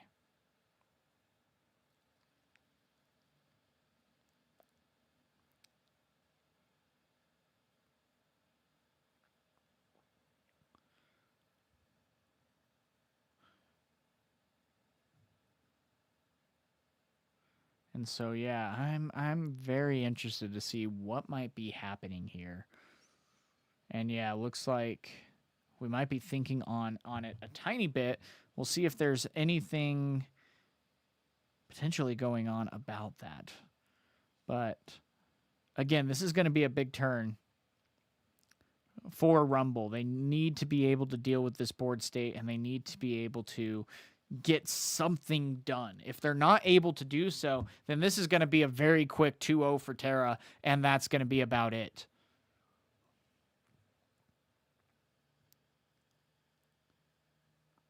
And so Terra could be sitting pretty, and it looks like, yeah, going to be going over to the other battlefield. Again, you don't want to be forgetting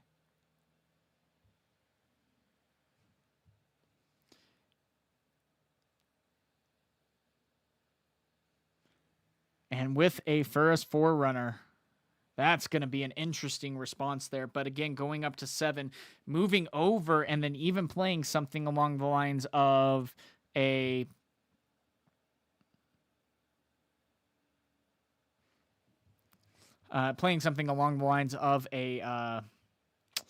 punch first or something along those lines could be a very big difference maker there. But again, this first Forerunner, you're hoping that you're able to at least hold down the fort, but if not, this game's as good as over. So very well could be, yep, there it is. That's going to be the punch first coming in. A great play right there. And then immediately going to be moving over for 11 with the Traveling Merchant to be able to discard and draw 2 for additional reinforcements if needed. And so immediately it looks like that is going to be the game as Terra goes up to 8 and defeats the Rumble 2-0. So just like what we saw in the first game of Rumble being able to take down an opponent 2-0 with that same deck. Very interested to see how that ended up playing out, because, yeah, really interesting. So what was ending up being in Rumble's hand was Plundering Poro, the Rumble Scrapper, Rumble Hothead, Rocket Barrage, Thousand Tail Watcher, and a Bubble Bot. So kind of interesting choices there, but it just never seemed to really get a lot of momentum there to be able to make that impact into the game. So very interested to see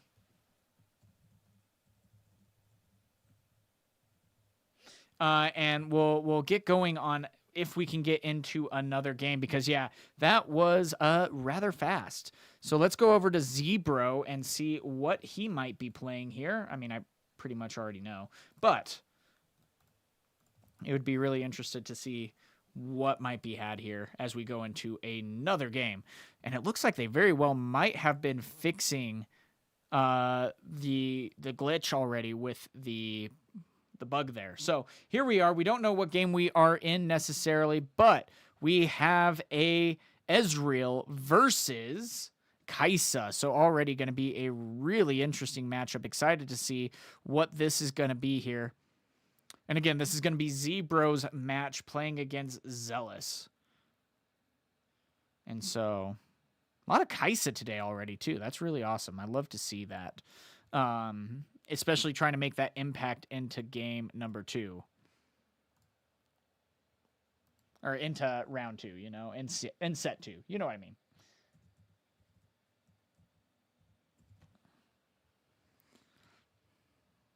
And so, yeah, this is going to be an interesting way to see how all of this ends up playing out then, because Ezreal, I mean, this is such a cool deck, and I love seeing what it's able to do.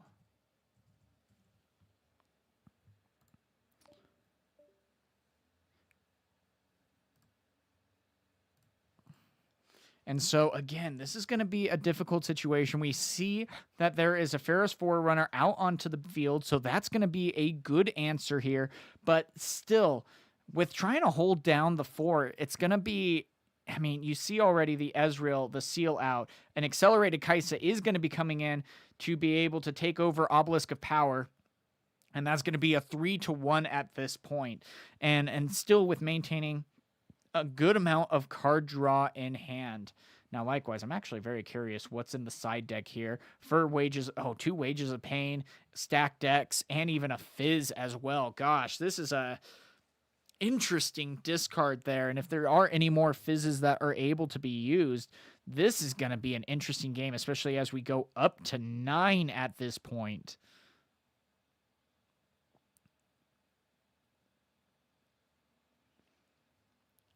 And again, Zebro was able to do extremely well this last week and knows this Ezreal deck in and out. And already we're seeing 8 going down for a 1,000-tail Watcher being accelerated in, giving -3 to every single unit out there. So it'll be interesting to see what these 3 runes up are going to be.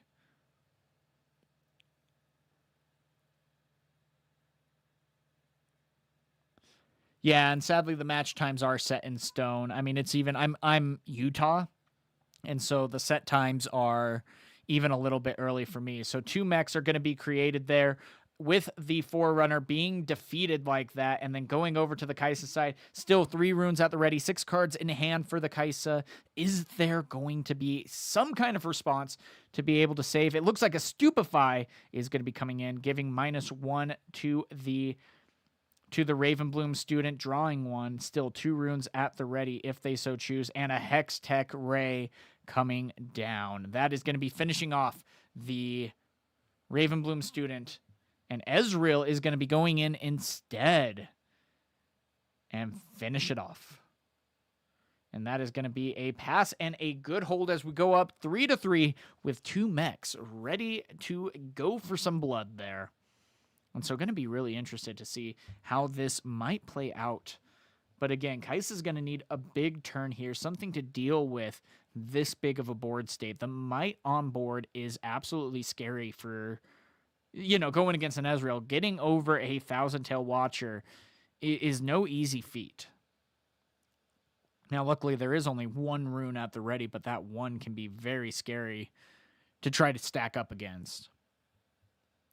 And so Piercing Light might be a step in the right direction, because you get to deal 2 to a unit on the battlefield and then 2 to another unit. And so that's going to be dealing 4 to both, which very well could be taking out the Ezreal at this point. And it looks like it very well will do so, especially with the repeat cost being utilized.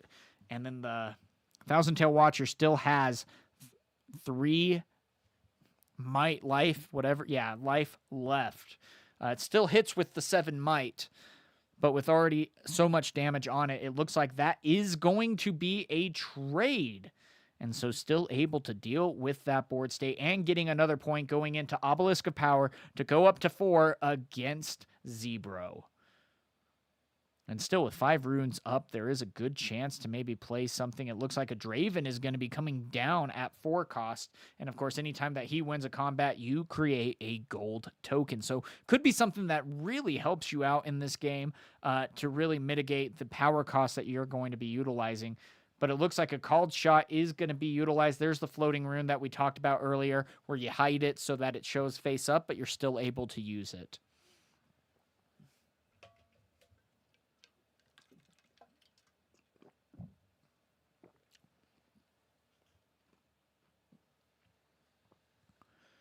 And so, yeah, we'll see what ends up happening here. But there is a lot of game left to be had. This is going to be anyone's game still.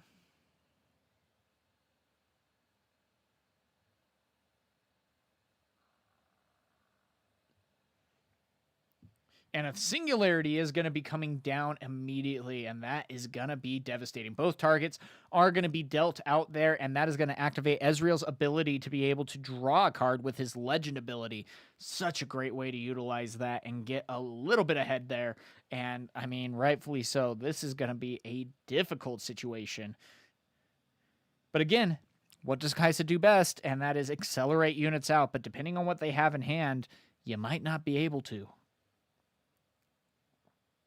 Still also, Ezreal even still having 5 runes up is scary.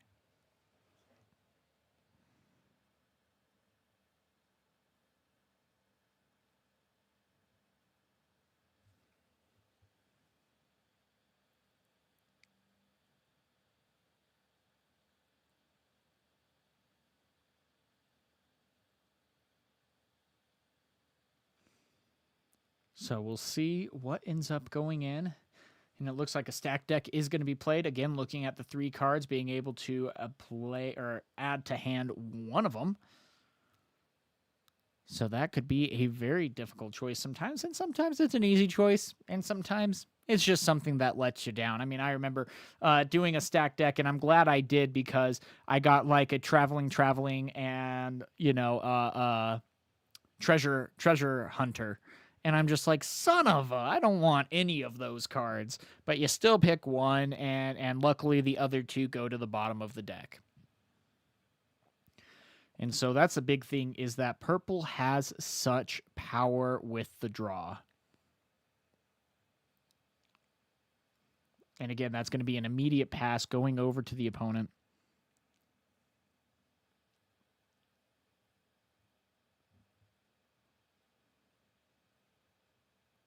And 10 runes at the ready. Now we, of course, have that mech that is coming in. We just saw that mech forecaster. That's going to be giving vision. So it means that you can still peek at the top of your deck because it does count itself. So that is a really nice ability to be used there. And you can choose to keep that at the top or put it onto the bottom. And even still, I mean, also it should be noted, it's really interesting to see the card differential. 27 in Kai'Sa's deck. Oh, and Premonition coming in to draw 3. My bad. Sorry. 24 to 21. So really interesting there that they did go that route. And then here we go again with another forecaster coming out. So again, going to be able to look at the top card and decide to keep it on top or put it on the bottom. But I mean, again, I'm really curious because I saw Forecaster be used in the Chinese deck too. I think it ran 1 or 2 or something like that. And drawing 3, but recycling 3 can be such a heavy cost. But at least with Kai'Sa, you only need to do 2. So a little bit of a silver lining there, and even if you have some gold on top of that, it can make a big difference. But still, those 3 cards have better make an impact here, because right now you got 2 2-might units going against, right now at least, if anything, a Fizz, but that Ezreal has 7 cards in his hand.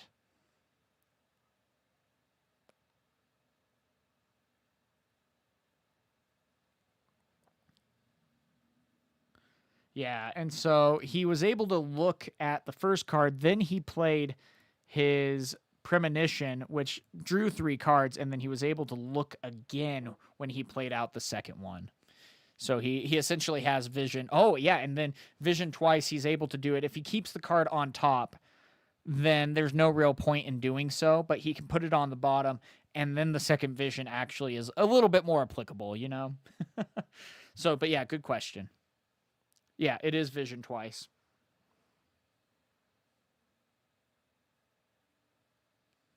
Hey, Hugo, thank you so much for the sub, man. Really appreciate it. Means a lot.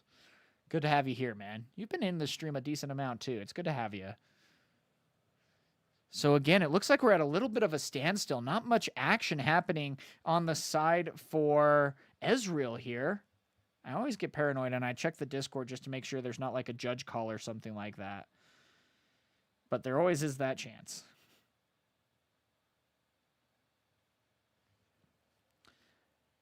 But yeah, it looks like the Rasha is going to be coming out now, so that's going to be a step in the right direction here.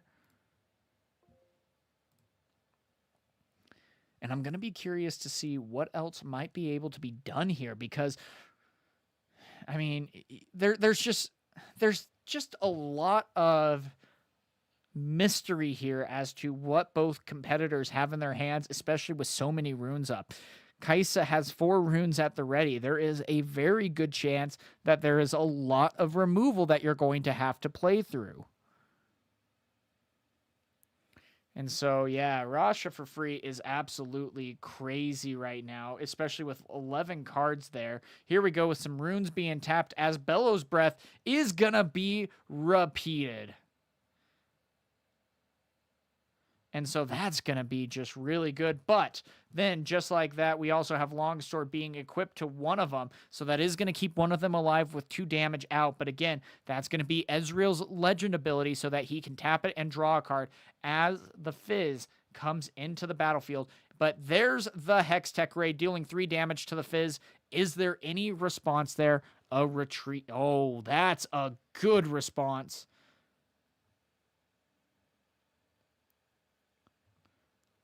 Now, here's the big question, though. Did going into this battlefield and the showdown completing, did that take off the damage counters or did it not? Does the showdown need to completely resolve for the damage counters to be removed? And so here we go with Stupefy and Stupefy. And so I mainly like asking you guys these questions because these are sometimes some really obscure rules that are good to know for you as you play your games. And so, yeah, that's the thing. Damage should have cleared, right, in that case. And so the double Stupefy did not necessarily work. Now, of course, us as casters here, in this league in particular, because we don't have set judges at every table in this case, I do take that step back and allow them to play their game imperfectly or perfectly, however they want to do that, and don't interfere in this case. That's just a personal preference of mine. But yeah, kind of an interesting question, though, to see how all of that plays out. And not normal challenge. Yep. So there's going to be a smoke screen now coming out, targeting probably, what, the Rasha?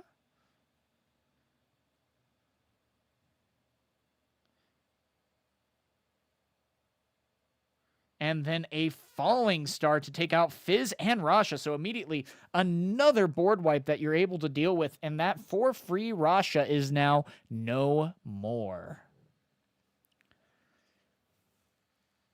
And so, yeah, this is gonna be something interesting to see, because now we have 9 runes on the side of Ezreal. And here we go, a lot being tapped. That is going to be a Mundo coming in at plus 15. So that is going to be an interesting choice here. Love to see that. And very difficult for Kai'Sa to have to deal with. Now, that is going to be a Stupefy to bring it down to 20, oddly enough, just trying to get some card draw. Thinking I am going to squeeze that back in a little bit.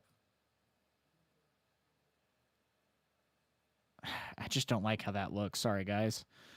I'll fix the ratio and stuff later. I just hate how anytime they click on something, it immediately like brings down because I hover over it. But still, though, this Dr. Mundo is going to be such a good response to this meta. You do have to recycle 3 cards at the start of every upkeep, or at your upkeep in this case. So now it is down to 18 in this case. Stack Deck is going to be coming out, looking at the top 3 cards, being able to add 1 in hand, and with 8 runes left to be had, I mean, this is going to be something scary to have to deal with.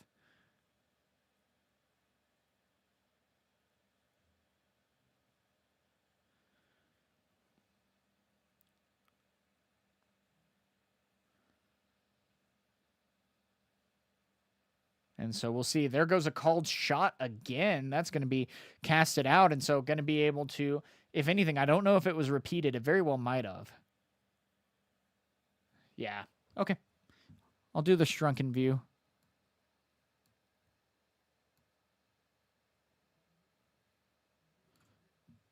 So, and hopefully the proportions aren't horrible, but I can also make it to where it is a little bit more.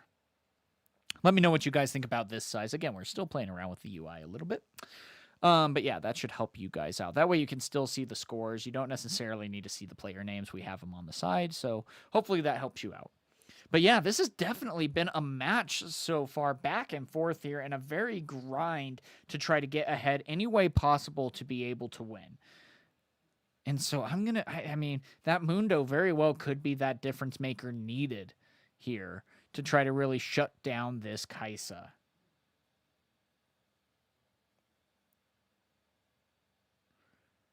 And again, we have 20 minutes left in this round, so still plenty of game time left.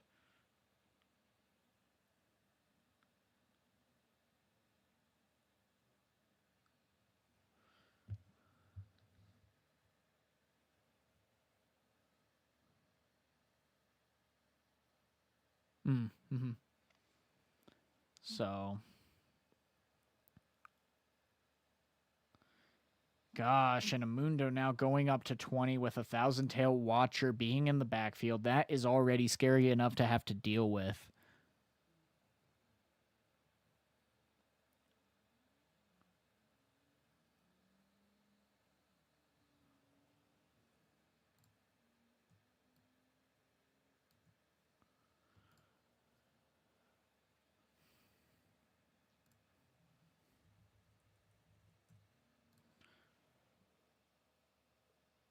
Yeah. That's true. I'll do that. Yeah, I'll probably reach out to you, TCG. Thank you. Yeah, that would really help. I've been looking in at trying to do that. Oh, but then a Thunder Song coming out. That's going to be an interesting combination there. But still, that's 6 that's utilized with only 4 runes left. So no additional options that are able to be applied here. And so that's going to be an interesting option, especially as now the Thousand Tail Watcher is going to be moving into the Vilema's lair. And I mean, it's 6-4. This is going to be a very difficult time to try to respond. And here we go with the stack deck. Both runes, or both of the Chaos Seals, are going to be utilized to try to play that stack deck. Yeah, so we'll worry about that next time.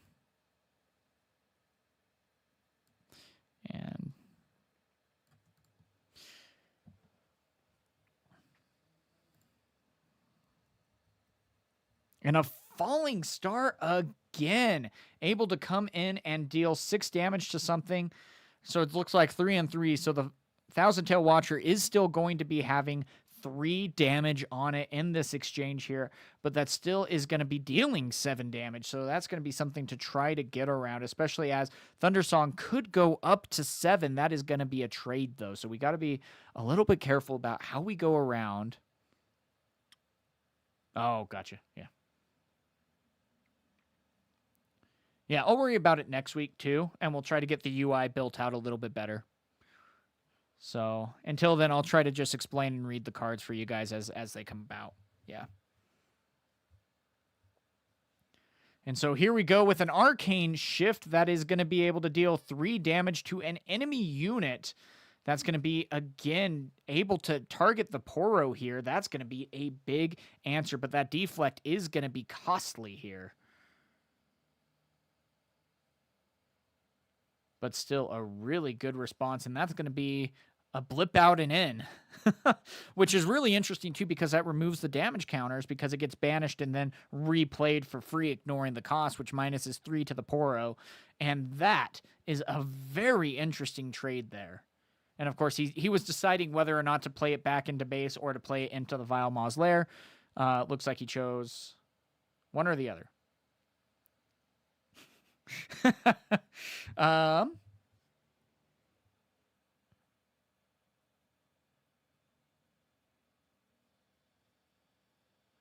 So yeah, we'll see how this ends up playing out here.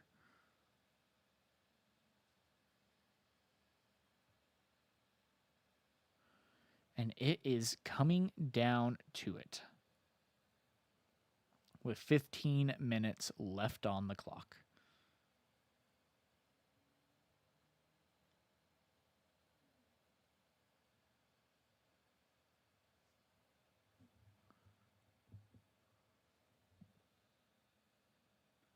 I mean, this has been just a back and forth match for both of these competitors.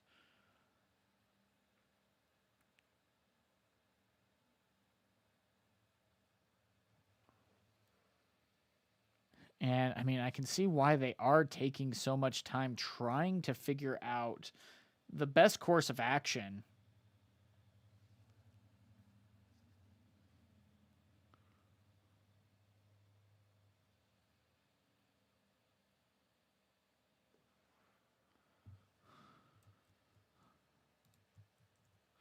Likewise, just going to be taking a look at this. Looks like we still have 4 matches that are waiting to be played or finished here.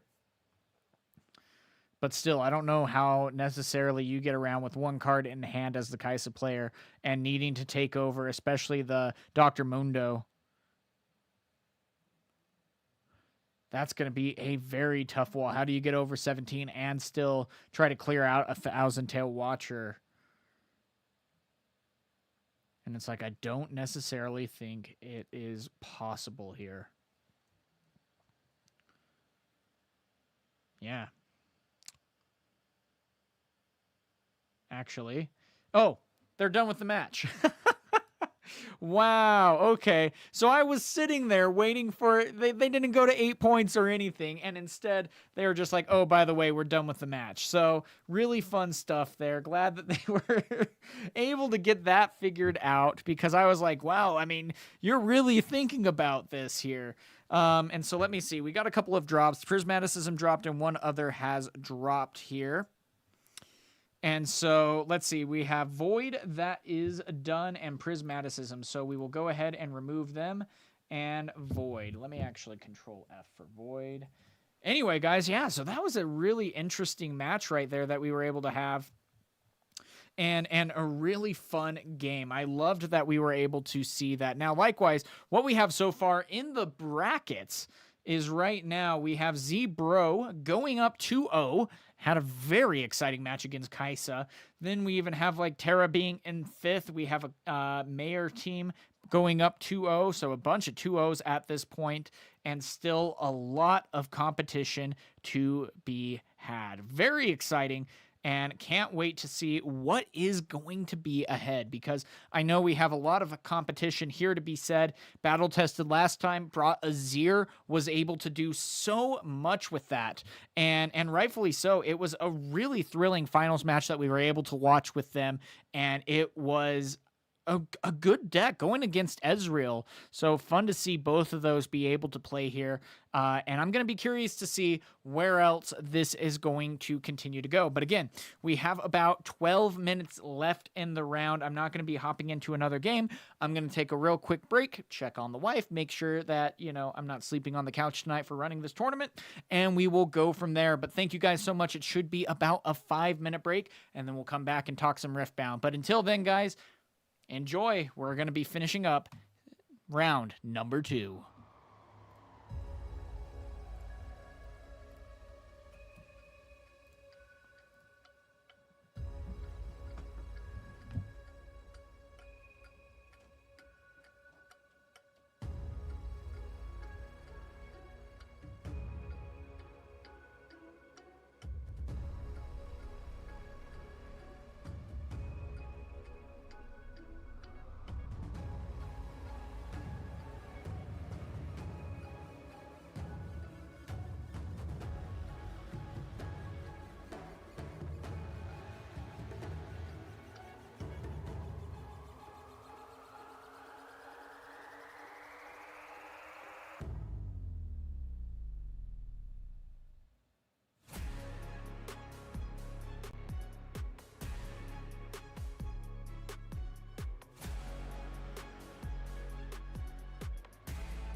Okay, let's make sure if there's any more drops real quick.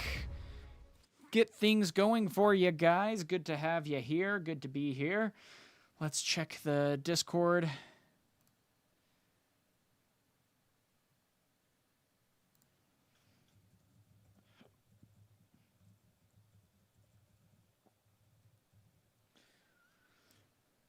Okay, let's see. So let me just check up some more final things. We still have 4 minutes till the round timer. Game Slayer again being the one we're waiting on.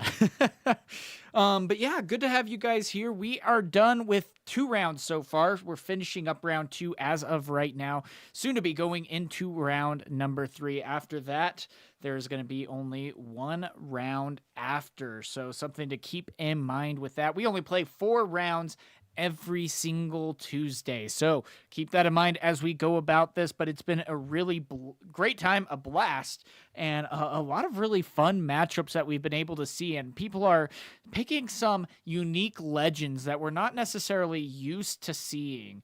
And so gonna be interested to see how that continues to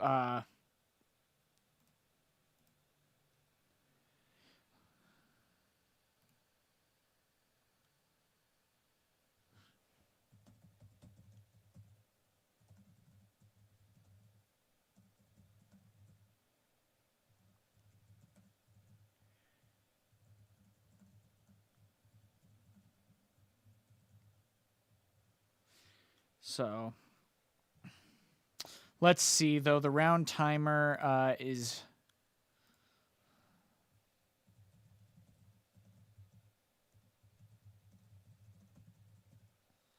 So 3 minutes until time is called. And with that still, we have some actually really interesting stuff on the bracket so far. So we have had a couple of drops so far with Prismaticism and Falling to Void have dropped so far. But even with all of that, we have a lot of really fun matchups that are still to be had. I mean, Battle Tested ended up losing to Corey Millhouse. So some Kaisa was able to win out again. So really cool to be able to see him do that. Terra had a very strong win versus Al. And then likewise, Trainer Wyatt even has had a pretty good game, so that's maybe something that we might keep an eye on. I'm kind of curious to see what maybe Trainer Wyatt might be able to do this next match. We also might even go with a Gale wins or something like that. We already watched a Zebro have a really good matchup against Kaisa versus Ezreal, and Ezreal was able to win it out. So again, I really think one of the biggest things, wrong one, is that this meta, I think, is a little bit wider than what people are anticipating. Yes, don't get me wrong, Draven is still incredibly powerful. He is the best deck of the meta. But I also think that Ezreal is being very slept on. He's the one that is able to incorporate the draw power that purple is able to use probably the best. And then, again, you've heard me talk about this earlier in the stream. The Downwell option is going to be a very solid option there as well. So you got to be a little bit careful about how you play Ezreal. But again, Draven is going to be probably one of your harder matchups, mainly due to the fact that you got to just be very careful about how you go about these things, because especially when he goes first, it can be a very difficult battle for you to try to figure out and maneuver around. And they also have, Thunder Song that can really shut you down, and they have ways to be able to play out units very aggressively. They also have Miracle Draven and regular Draven, and you got to be prepared for both of those matchups. And it's just like, oh gosh. Time is called.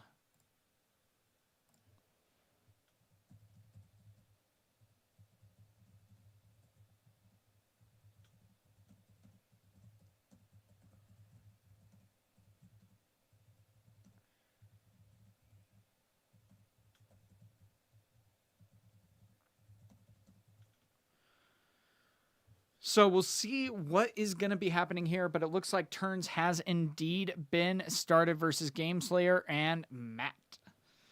So we'll see how that is going to be done there. But yeah, I'm going to be really curious to see how the rest of this is going to play out. I am very tempted to build a Fiora, but I do worry about her draw power, and that it might not necessarily be there as a bit of a crutch, especially like I played mid range Yi. There was a YouTube or a guy on YouTube that wanted me to build a mid range Yi and test it out. It did decently well into Aurelia, but it really struggled into Ezreal and Draven just because they had such good draw power. And it's like, yeah, Unsung Hero plus BF Hidden Blade. Yeah, you're not wrong about that. That's going to be the hard part, though, sometimes, is trying to get both those combo pieces. It does happen, but trying to get both those combo pieces in hand can sometimes be a little bit difficult. And so let's see. But yeah, so we got a little bit more time to wait here. They don't have their link posted. Otherwise, I would jump into their game. But no, I've been really interested. We haven't even seen necessarily a Draven tonight, and I'm sure he is being played somewhere out there. But it's been really fun to see how everything has been playing out without Draven here. So gonna be curious to see how the rest of that ends up going. I'm also curious if Draven wasn't in the meta, who would be the top deck in this case? Let me know. Let me know what your thoughts are. If Draven wasn't in the meta, who do you think would be the top deck of this Set 2 Spiritforged meta?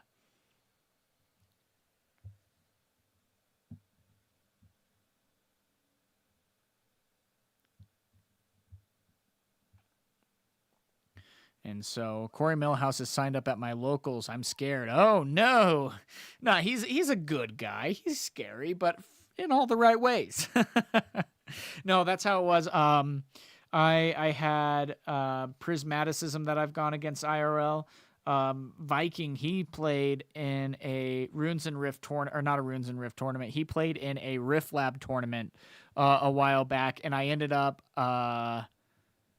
playing against him after casting his match. And it was funny though, because it was one of the first Nexus nights, and he was talking about his set deck that he played and how it did really good, but like, yeah, there was some weird stuff happening. And I'm like, wait, who are you? And he's like, oh yeah, I was playing in this tournament. My name was Viking. I'm like, dude, I casted you. So yeah, Sivir or Ez is probably a really good guess on that. Corey, good to see you too. But yeah, probably Sivir would be, and I really think Ez could be that top option. I really do. And so,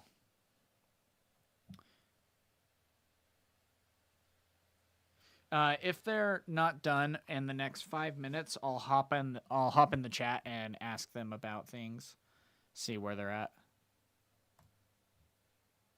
So, but yeah, no, I've been. And how have you guys been feeling, though, about the Spiritforge allocation? Are you guys still a little bit of worried that you might not be able to get your boxes and packs that you might want to get? Or do you think that it's going to be no big deal necessarily? So, because for me, I think actually Utah is going to be in a really good shape, because we are, I would argue, probably the nerd capital of the United States. And we have so many game stores that are getting a decent amount of product. And so I'm really curious to see how that'll play out. A lot of them are doing either same day buys or exclusive stuff like that, where if you go to our Nexus nights, we give you priority on pre-ordering a box, which is, a good idea there. And luckily a lot here have done at MSRP. So that's been nice. And pre-order, the thing is, oh, sure, Corey. Nah, man, I will best of three you on that claim, dude.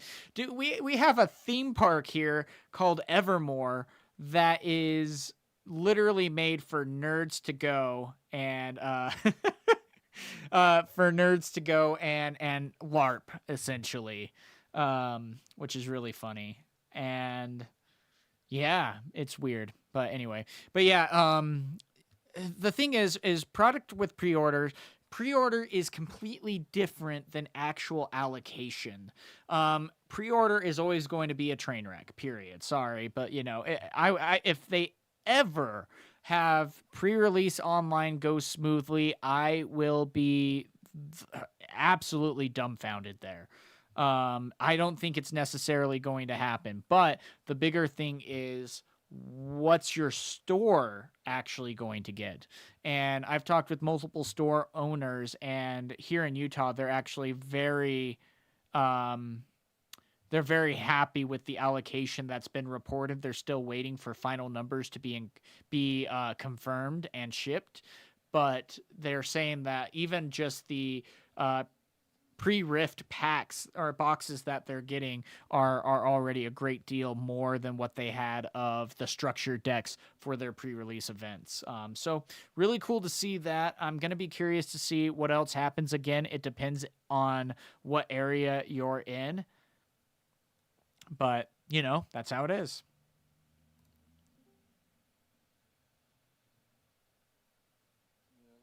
Hi.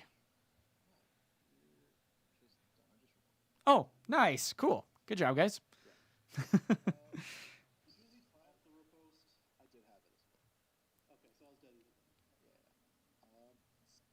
Yep.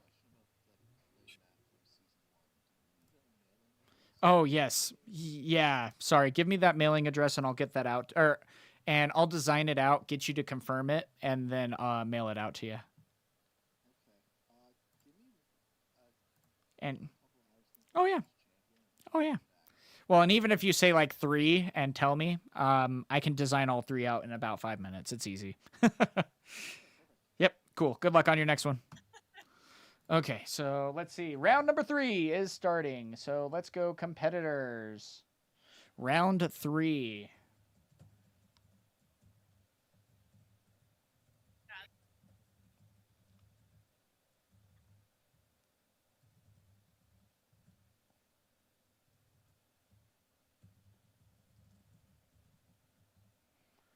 Okay, so now let's go ahead and find out where we are going to be watching this next match for you guys. So here we go with the brackets so far. We did have a couple of drops, of course. Actually, I would be interested in maybe a Brocane. But I am very interested in Mayor versus Battle Tested. That actually should be really good. So that's going to be, let's see, Mayor versus Battle Tested.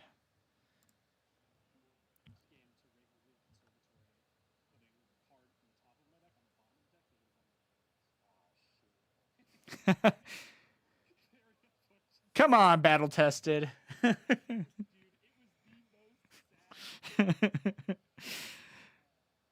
Cool, cool. Yes, sir, if that's okay. Yeah, cool, cool. Good luck, guys. All right, guys. So we are going to have Mayor versus Battle Tested. So that is going to be a lot of fun there. So we'll see what we are able to do and get in a game. So I will go ahead and switch over real quick, and yeah, we'll see what is able to be done. But again, I'm going to be curious to see what this is going to be brought for this round 3. Mayor is currently undefeated, so could be a very fun matchup to be.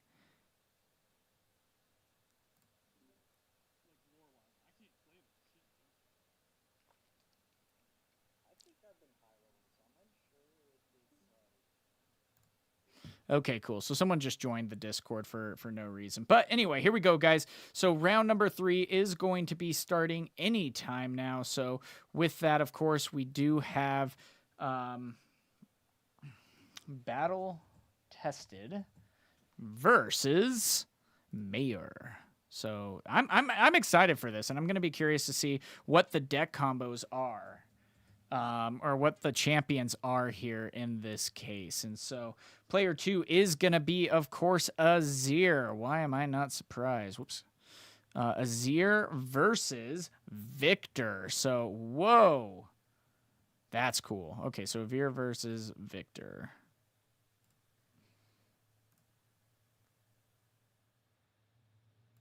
And so here we are, guys, with everything ready for you. And we will see how all of this is able to be incorporated as we go into game number 1. Now, Azir is a really interesting legend that is able to, when you play a unit, you are able to spend another rune to be able to create a Sand Soldier token that is a 2 might that is able to all of a sudden be able to create or be able to equip, not create, the equipment over to the Sand Soldier. So that's going to be one of the biggest things here, and one thing that we are going to have to really watch out for. And what's interesting too, I'm curious to see, because Battle Tested was the one who played last week with the Azir here and was able to get second place. So now that the tables have turned and Mayor is playing Azir and undefeated for that matter, it's going to be interesting to see. But we're already seeing a Sprite Mother that is able to come in. That's going to create a 3 might ready unit token that is able to take both battlefields here to go up 2-0. Now, of course, that Sprite will disappear before the start of the next turn, but it's still definitely something to keep in mind because that can be a very vital way to hold down the battlefield and keep your opponent away from said battlefield. Now, likewise, we have Hall of Legends that when you conquer here, you may pay 1 to ready your legend. And on the other side, Seat of Power, when you conquer here, draw 1 for each other battlefield your allies control. Interestingly enough, that is going to be the Azir battlefield that was chosen. So, gotta really love the choices here, but is that going to be something that will be able to be utilized? I mean, last turn, we saw that Victor was able to use that battlefield freely and able to get that card draw all because of the Sprite Mother, and that is a great option there.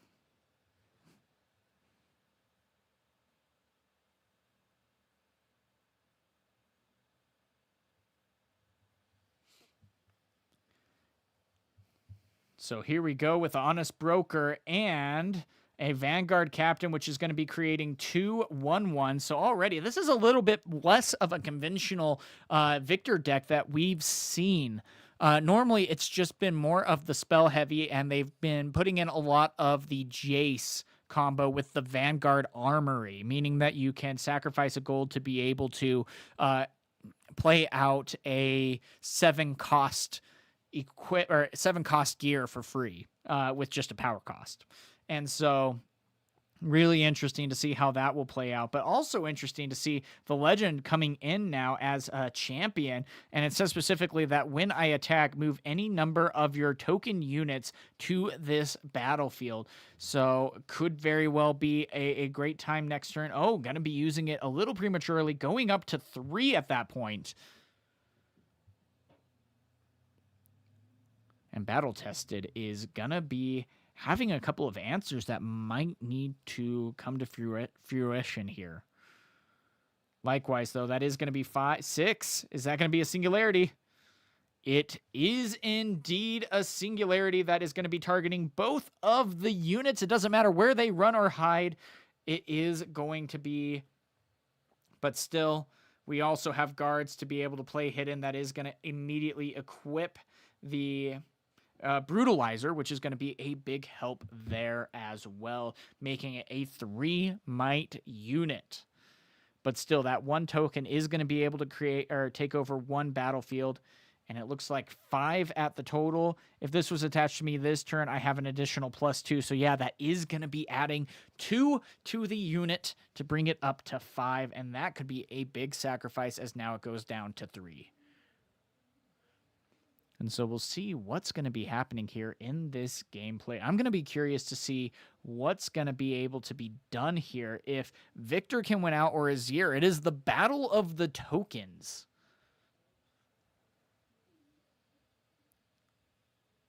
And Arise is going to be a big turn here too, because you are going to be able to play 2 Sand Soldier token for each equipment that you have, or 2 Might Sand Soldier token, and immediately ready that up to be able to move in. So maybe a little bit of a desperation move here, not being able to use it for all it's worth. If you have 3 or 4 equipment out on the battlefield, it is a great option because you are able to create so many sand soldiers and then immediately ready 2 of them to take back battlefields. It's a great aggression move, but here in this case, it was used to get a single point, but that very well could be the thing because you are going to be going so back and forth here.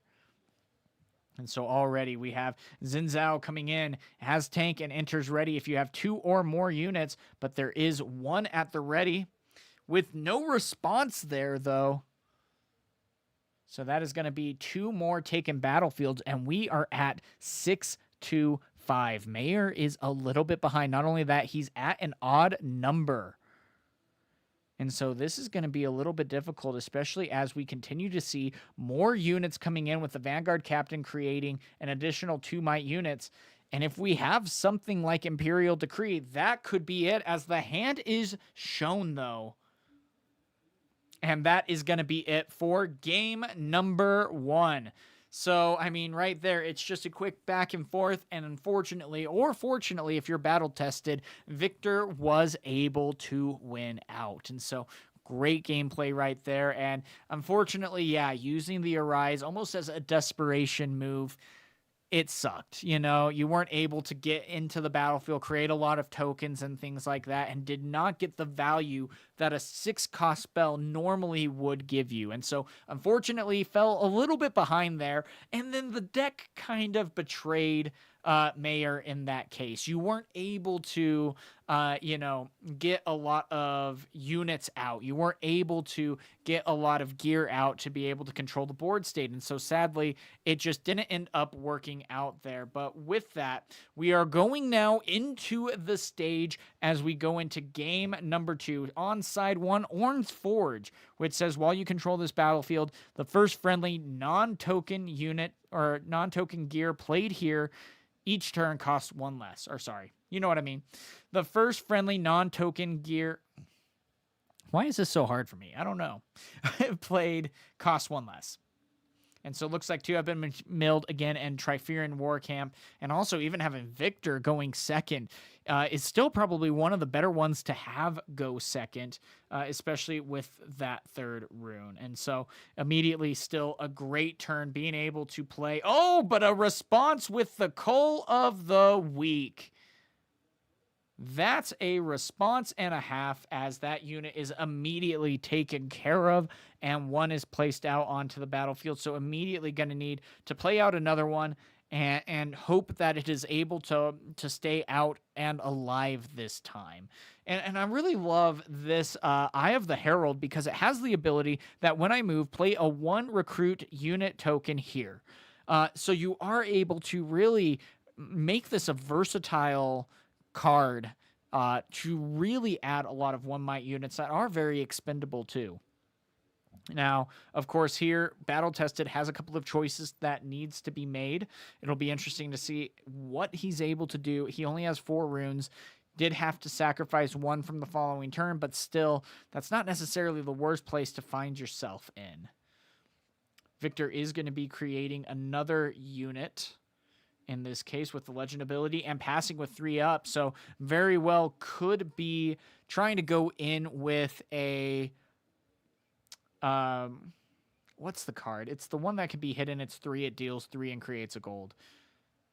Why am I forgetting the names all of a sudden? Anyway, long day. But it's a very, very good card for this situation and can shut down the opponent pretty easily, but it is going to be risking it all the same. That is going to be creating a 1 might unit token to be following in, but no, Wages of Pain, that's it.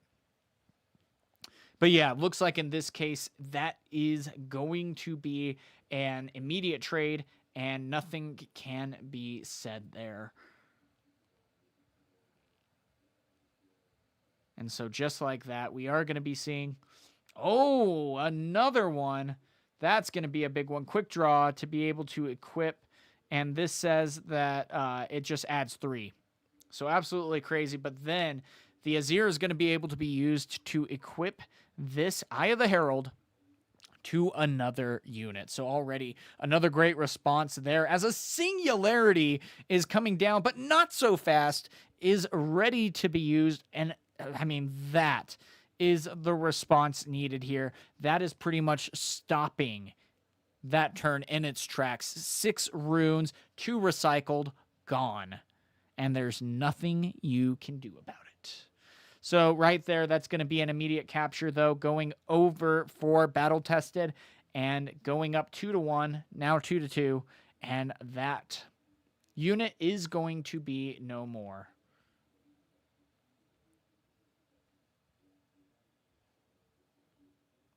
And so here we go with the shield. Again, this is what Azir loves to do. Let's play some units out. Let's get some stuff added to these units and see what can be done. But right now, this is exactly what you're wanting to see, and this can be very difficult to try to take down as a Victor player.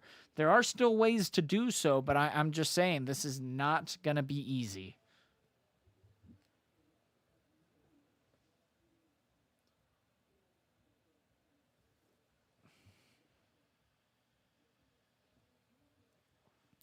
And so again, here we go with the Azir being played out as a legend, backing some things out just in case.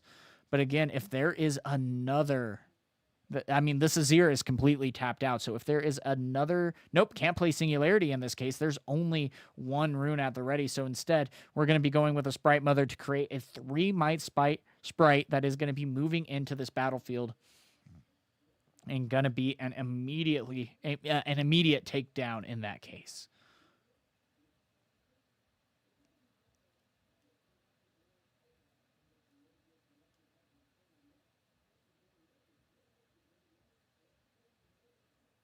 And so immediately also going in with a hiding card. That could be, I mean, gosh, that could be a number of things, but mostly you're going to be considering that it is a hidden blade and getting a +2 card draw there. Now, of course, if that is defied, that is going to be another sacrificed rune that is going to be slowing things down. But the salvage is going to be coming out early in this case, maybe to potentially bait out a defy there. But instead, a discipline is going to be coming down to add the +2.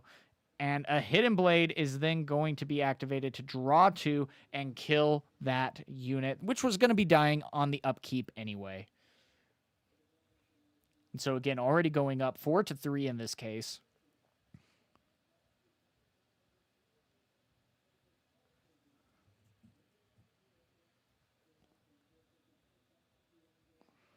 And I mean, gosh, going up 5, the momentum is there. And if you do need to make a big push right now, if you have a Rise in your hand too, that is going to be absolutely scary to try to take down.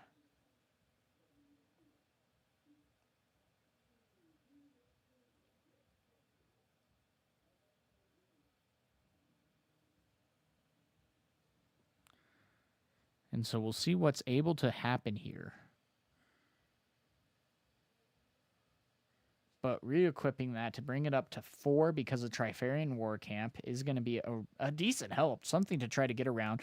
And now the Sprite Mother is going to have to trade in one way or the other. And so it looks like, yeah, the Azir has been able to have everything go his way. He did not have anything go his way game 1, but game 2 has been able to make just statement after statement. And now it's like, even with the Sprite Mothers out, oh my gosh, this is going to be a fair trade, but immediately going to be able to go up to 7, you know, and then you're only going to have a single unit out on the board. Yeah, and doing a Hidden Blade on your own recruit is a great way to be able to get 2 card draw, especially on a 1 might unit, because you're able to just do so. You know, that's very nice. And so, gosh, here's the thing. Even if there's like an Arise and then the Azir attacks into the open battlefield or even a closed battlefield, he could then move in everything that was created from Arise. And be able to do so. That's going to be 3 units at the minimum. Could be even playing another equipment on his turn, which would be a very good option here for him.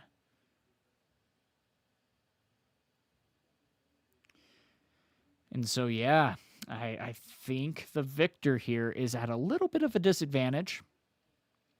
Oh, and he's going for the point instead of the trade. That's interesting. And I get why both options are very viable. I mean, you're going to be giving your opponent that point anyway. But you could be trading in for something a little bit more. But still, we're going for a 4-3, a Stupefy. Nope, a Retreat is going to be coming out instead.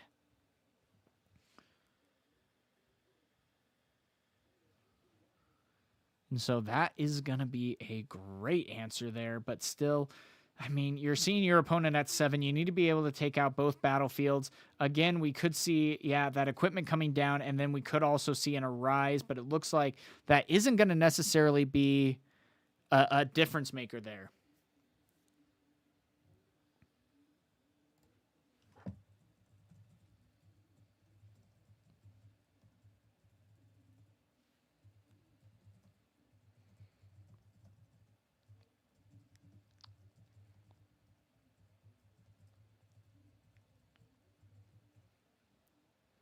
And so, again, we'll see what is able to be done here. But yeah, it looks like that is going to be a scoop on Victor and going into game number 3. So, I mean, that's what happens when Azir has things go his way. And that's the hard part. Victor has a lot of direct kill spells. But at the same time, it's like you got to be playing around the removal, the not so fasts, and things like that. And that can be a little difficult to try to figure out how to play around as a Victor, because if you're spending 5 for a kill spell, then it's like that really sucks, because it very well could just be, you know, not so fast and it's done. Or you do Singularity and not so fast comes in. And so it's like, gosh, well, is this card dead, or do I just need to risk it and hope that it's able to go through? And, you know, that can be a difficult question to answer here, but it's going to be one that needs to be answered as we go into game number 3 of Victor versus Azir. So, big question, though. Who do you think is going to win, guys? Victor or Azir? We've been able to see both pop off, but Victor is probably going to be going first in this case. And that alone can be a big difference maker.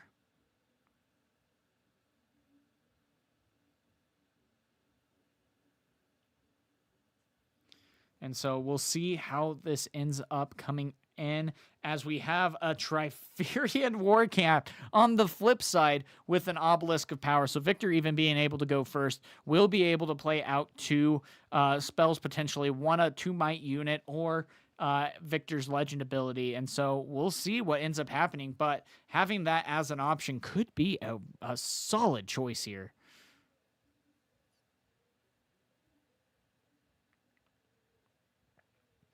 And so, yeah, if you do want to end up playing in these tournaments, you join the Discord down in the description below. I post the sign-up link every Sunday afternoon, and then we commence at 6 Eastern every Tuesday. So keep that in mind. But yeah, this is going to be interesting to see what the Sand Soldier is going to be able to do. It will equip. Again, another great way to get that utilized here. But the Victor, having 2 units out, is going to immediately be able to then go for both battlefields. And if the Honest Broker is taken out, it will create a gold gear token, which Victor is one of the heavier power cost style decks that you got to be watching out for. And if you dig yourself too big of a hole, it can be very difficult for you to try to figure out how to go around that. But Call of the Week is going to be a great way to slow down the Azir here. And then immediately going to be playing out a Vanguard Captain again, which is going to be just a great option to be able to play out 2 units and having 3 might down on the board. And so already we have guards that is being played. That's going to create a Sand Soldier token here. And immediately equip that too. That can also be played as a hidden card, and that is going to be 5-2.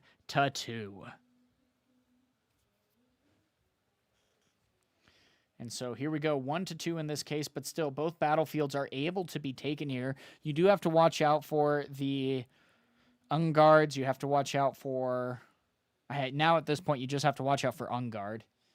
But still, that would bring the Sand Soldier token up to 5, so something that you need to keep in mind there. But with an open battlefield and already being up by 1, this could be a decent option here.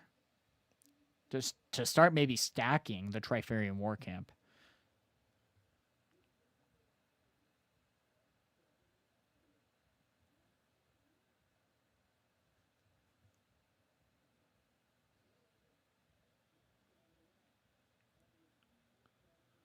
And so we'll see how this ends up going out. But a Sprite Mother is going to be that step in the right direction to, at least if anything, bait out, a response. If it is a... Oh, no, there is no Unguard. That is going to be a straight across trade. So that is great information to know. And then you can keep both of your 3 might units back and just extend into the battlefields and go up to 4. So, I mean, that is going to be a great turn there. And unfortunately, with the 3 cards in hand, it looks like that, yeah, Azir just wasn't necessarily able to get that answer.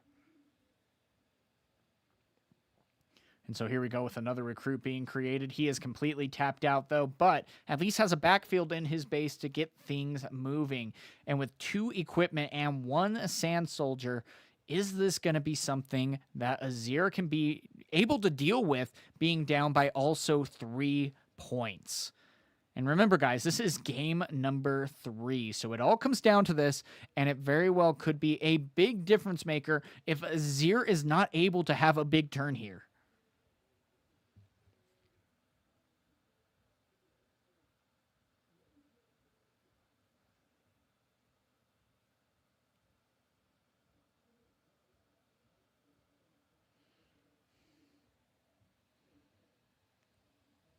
Here we go. I was able to take 1, but again, you need to be able to withstand over and state the follow-up turn here.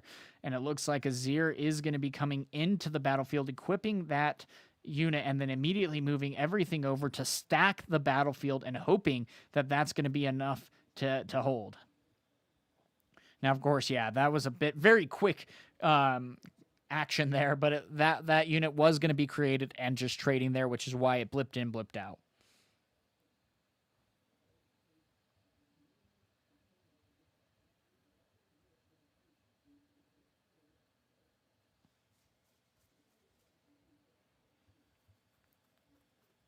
So we'll see what this turn holds in store. Now, of course, the Azir is up to 5 currently, followed by this being up to 3. So a Singularity might be coming in, but again, not so fast, could be coming out. But no, in this case, Under Titan is coming out. And when you play me, give other units +2 this turn. So, I mean, almost like a little bit of a minor... a minor grand stratagem, if you will, in that case. And so that's going to be 5 to 5 in that case. And, one of the units could very well be surviving here. And that's going to be getting around the not so fast, which very well could be used here. And no other responses are in hand for Azir as we go up 6 to 3. So now we're hoping that we have an Arise in hand, but even at that point, I'm not sure that that would even be enough to stop this Victor from being able to win this game. Yep, it looks like he is drawing at this point to just say that is going to be a GG here. But yep, that is going to be the game. Not a lot of options there, unfortunately, for the Azir, and things just weren't quite able to go his way. Totally get that, but still, that was a lot of fun. And so we'll see what ends up happening here, but we have a lot of stuff still going on, still a lot of really good games that are able to do. Okay.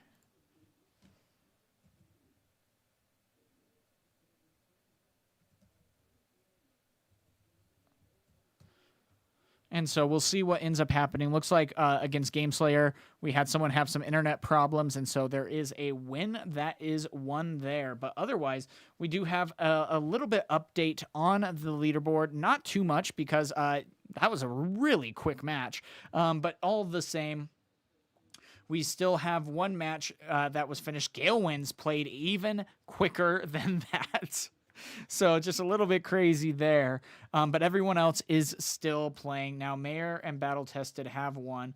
And so let's go ahead and do 2-2-1. And a great showing there from both competitors as we go into soon to be the final round. So again, guys, Victor, I think, is still a very viable option. It has a lot to be able to impact the game. And I like what Battle Tested was able to do here, because he was able to go back to maybe a little bit more traditional of a Victor and still take it to a deck like Azir. Now, again, if we look at what Battle Tested has been able to do, he lost against Corey Millhouse, which was against Kaisa. That makes a lot of sense.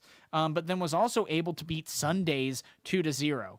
So it's like, hey, maybe there's something there about what Victor can do. But again, guys, let me go ahead and try to find us a game that we could maybe watch here.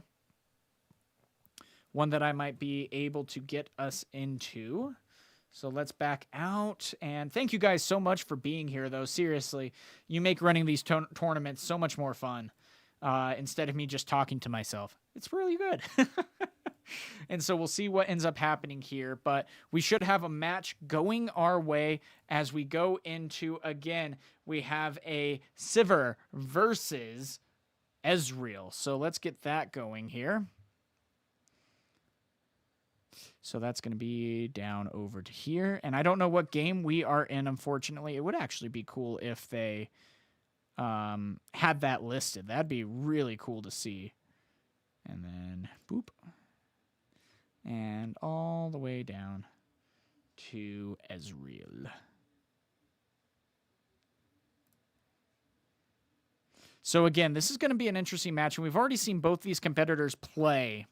And these tournaments are open to everyone. So if you join the Discord down below, I do create the sign-up link every Sunday, and then we play every Tuesday at 6 Eastern. And it's free to play. You are more than welcome to always participate in that. So feel free to. And we would love to have you. This tournament's open for anyone. Just be familiar with TCG Arena, which is the online service that we play on. And so again, though, we already have the Fight or Flight coming in. That's going to be a big difference maker here on holding down that battlefield, as Terra could be going up to 2 here pretty soon.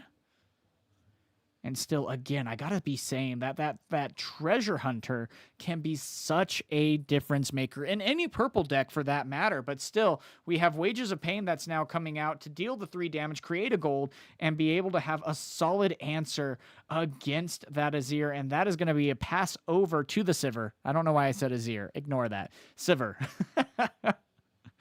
It's been a long day, like I've said. But still, the battlefield is open and ready to be taken. Something that the Treasure Hunter is able to take here, and you could try to go for the accelerated unit, but still, Sabotage is going to be a really good response here, because you want to be worried about what could be trapping and waiting for you here with the Azir. There is a Rebuke in hand, so they could be trying to bait out, for example, the Sivir going into the Ezreal, and then they Rebuke that unit back to hand. That would be an absolutely game-changing type of move here. But gotta say, I really love that we were able to see the Sabotage, because this hand knowledge is vital. And of course, you can write down each and every card so that you know for a fact what they still have back in hand. You do not need to memorize this. A lot of people in online tournaments actually just take a screenshot of the hand. But this is a hard choice, because it's like, next turn, do you want to worry, or do you want to worry about Singularity, or would you worry about and it looks like the Frigid Touch is actually going to be coming down. And then in that case, yeah, it looks like we might be doing a Punch First in this case to add 5 over to the Treasure Hunter. And I mean, almost even forcing out the Rebuke. So maybe some good sequencing there from Terra. And I mean, this is going to be a big match. Like I said, this is Bronson, or Zebro, sorry, not Bronson. Zebro versus Terra. Sorry, I don't know why. I just wanted to start commentating. We'll do it live. And so again, this is going to be some good options here to see what might be able to be done here, because at this point, it's like, yeah, do you use the Rebuke on a Treasure Hunter, you know, or do you really want to save it for later? But again, losing your Ezreal can be just such a sad thing to see. But being able to draw the retreat is going to be a step in the right direction there, and a great option to be able to keep the Ezreal in game, because again, having the called shot able to be used by the Ezreal for lessening the repeat cost is powerful. And so this is a really good option. Yes, you are giving up a very important point, but I gotta say, I love that Terra forced him to have the answer, and it was, do you want to use a rebuke or dig for an additional answer? And in that case, they did end up digging, but and was able to find something, but still a good risk and reward there, as we now see also a Rasha coming out for 3. So that's going to be able to be a lot that is able to be used on the next turn, and something to be watchful of.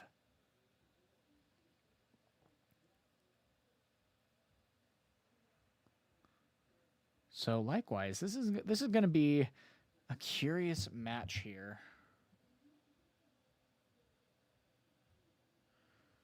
And it is going to be back and forth like this. Who can have the better answers? Who can take care of things? Not only that, we also have even like a singularity that is waiting in the backfield a little bit here, as the Ravenbloom student goes in and takes out the treasure.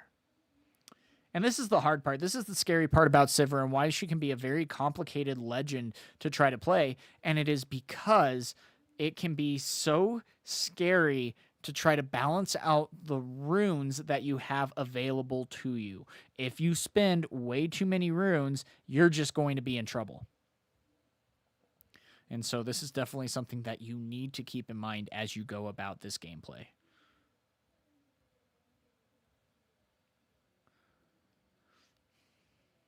And so still, I'm very happy that we are able to see both of these competitors play, because this is a match to watch. And I mean, you're seeing the card differential here too.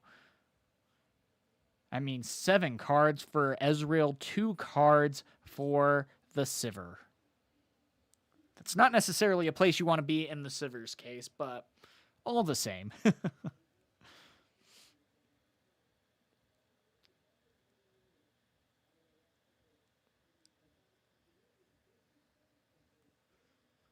And so, yeah, we'll see how this is able to be played out in this case. Still, though, I mean, there's a lot of game left to be played. It's 2-2. We're already in turn 4 as it is.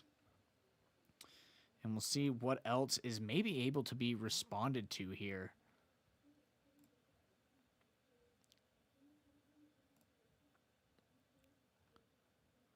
But gosh, I can only imagine like the thought process to have to grind through these scenarios. And I mean, Terra definitely has a difficult situation here, because you're trying to figure out, what does my opponent have in hand? How am I going to be able to get around that? Do I have the resources even to get around that? And right now, it looks like Rasha is going to be moving over into the minefield. That will be causing 2 additional cards to be discarded, which can be used. Stack deck is going to be used by Ezreal, able to look at the top 3, adding 1 to hand. But even still,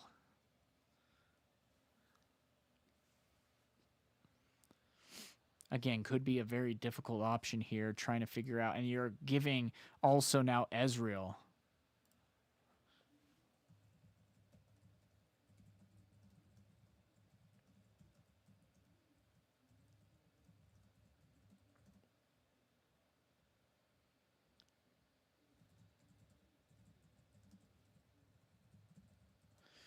And so this is going to be a very interesting situation to try to now work through too, because again, it's like if you build up your field at this point, it's like, well, what do I do about like a singularity? That's just going to take things out.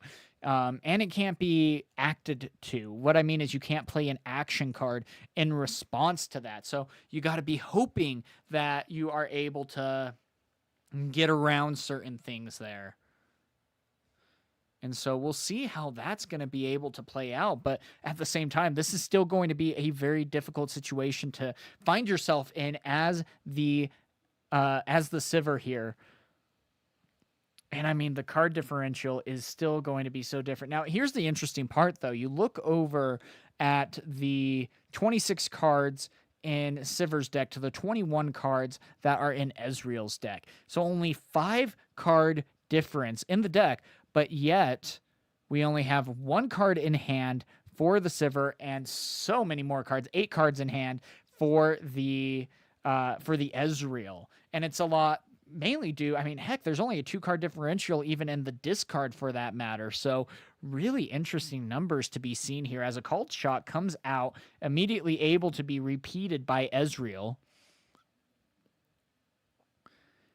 Yeah, so the sign up is going to be posted in either announcements or sign up on Sundays before the Tuesday tournaments.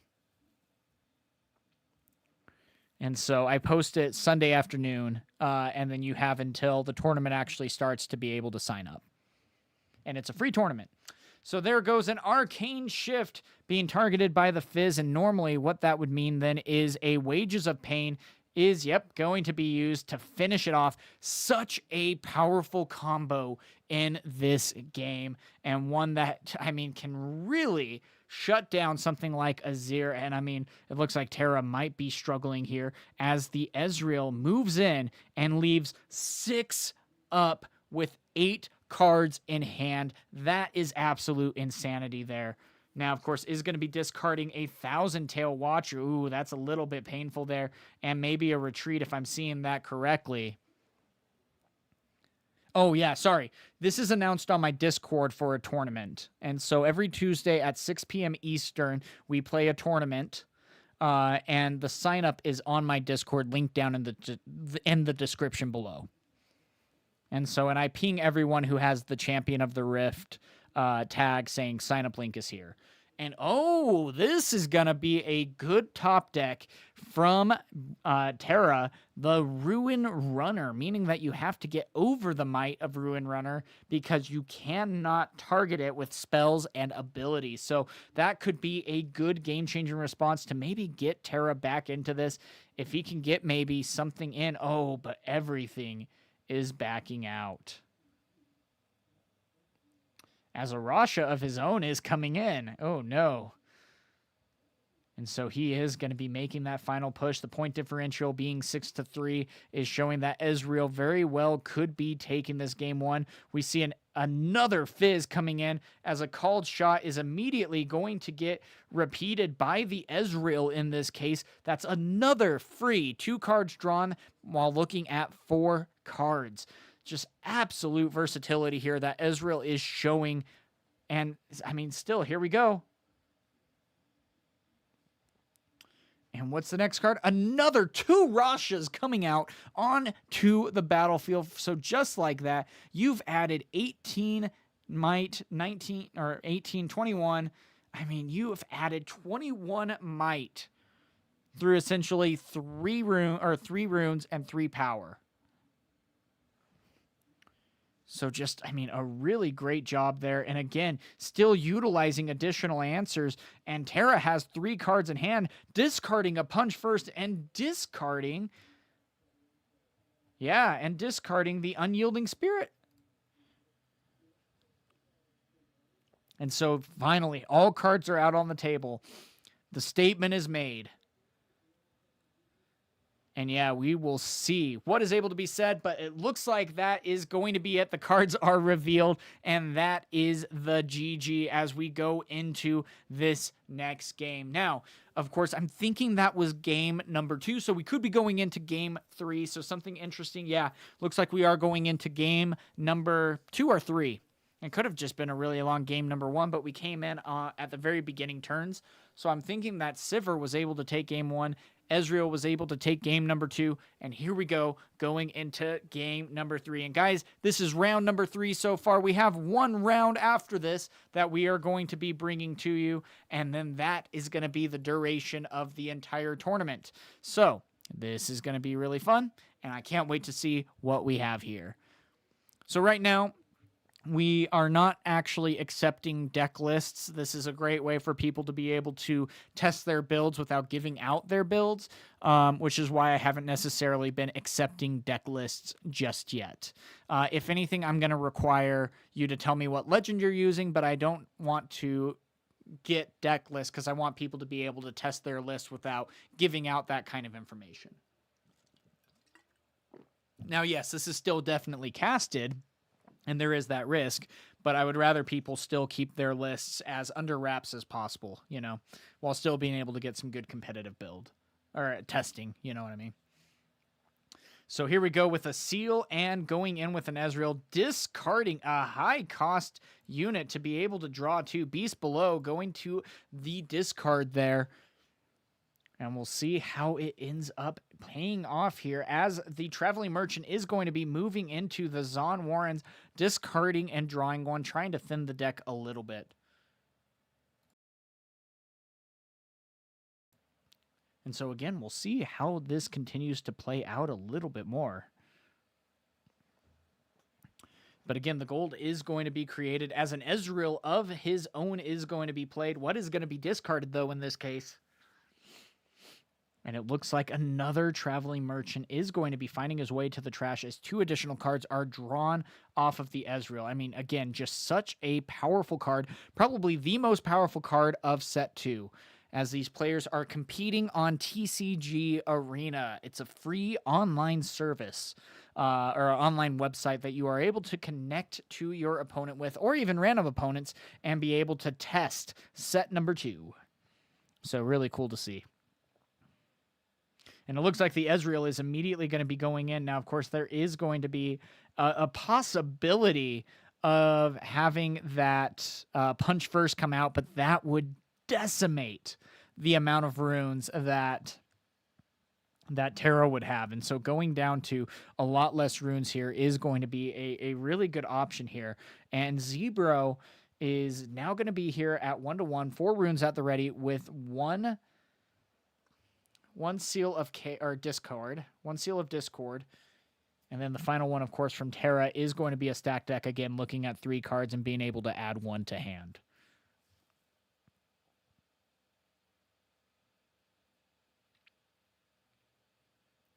And so, again, we get to see what was able to be added at this point. And I think that was maybe the hard part was Ezreal had all the card draw and utilization, whereas Sivir kind of really struggled with the initial card draw in game number 2 here. And so, again, I'm going to be interested to see what we might be able to get done here to bring this match about. You got to be worried about the Sivir coming in this next turn. I mean, you can accelerate it and only have to sacrifice 1 rune to be able to do so. And so you now have to worry about maybe Frigid Touch as the Sivir player of coming in and being utilized here. And so it's going to be interesting, but especially as we have 6 cards in each hand, this is Terra's hand to really try to make an impact and figure out what he can do to try to get ahead. So in this case, it is going to be a sabotage again to be able to see the entire hand of Ezreal, and that is going to be a big decision here. Now there is a rebuke, a called shot, a stacked deck. Oh gosh, there's a lot. And yeah, even a Frigid Touch that is there. And so even a rebuke or a Frigid Touch could be utilized here in the attack, and that could really slow down. But I think I would be a little bit more worried about the Frigid Touch here. Because the rebuke, cool, I get to use Ezreal's ability all over again. I'm fine with that. I'll discard 1 and draw 2 any day for 3. I love that. So I think the Frigid Touch would be maybe what I would pick here, but I'm going to be curious to see what Terra will pick.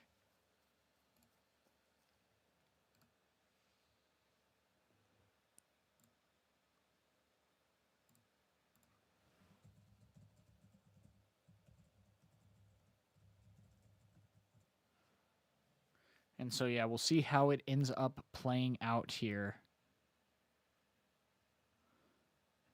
But there is still a lot to be seen, especially as the card was added to the bottom of the deck. It was, in fact, the Frigid Touch that was utilized there. And now you got to be worried a little bit about the rebuke, but still a punch first going on Ezreal. He's going all in on this. And so forcing out even maybe the Rebuke in this case, but that is a lot of runes that were just used to be able to punch in. And it's like, hey, if you really want to, though, you're going to be setting yourself back a little bit from the Frigid Touch or from the Rebuke as well. Gosh, so that's going to be a difficult situation. And I mean, this is the thing. These kinds of situations create such a hard choice for you to be able to make. And I mean, playing the stack deck is going to be a really good answer. Could even have that resolve and even dig a little bit deeper with a called shot. But that is going to mean that you're essentially just using the Ezreal for the effects before it dies. And so that might very well be something that they're looking forward to here.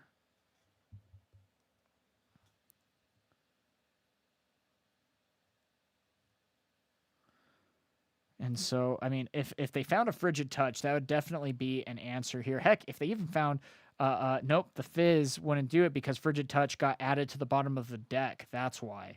And so, yeah, gosh, again, that is such a good card there. Going to be going down to 4, and then a Rebuke coming in to be able to utilize that. But Hard Bargain is coming out and saying no to that. And so even after all of that, the Ezreal is fallen, and a great exchange there from Terra, as a stack deck is going to be coming in for Terra to be able to refill his hand with a very needed answer at this point. That was a huge exchange and probably just gave a huge momentum boost over to Terra. I got to say, I absolutely love that kind of play there. Great job. Love to see that. And so again, here we go with Wages of Pain, taking out the Ezreal. That is also going to be creating a gold. Then likewise, there's only 2 left in this case, so a Ravenbloom student is going to be able to come in. But still, the Sivir being accelerated out could be something to consider to get that additional point needed. And even Terra could be maybe trying to get another Ezreal. We don't know what's in hand necessarily.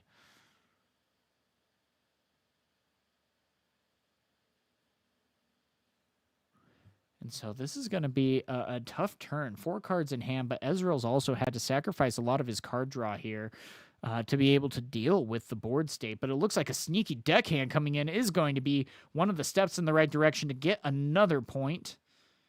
And again, if there's even maybe a fight or flight or something along those lines, a Rasa is then going to be coming in for 1, being able to cost 1 less for each card in your trash. Just a great card and one of the biggest climbers of this set 2 meta. So really cool to be able to see that. And also why I think we might not have actually explored set 1 enough. Because cards like Rasa and other cards are definitely not being utilized nearly as much as what they were, in set 1, which is interesting to consider. And so here we go with another Raven.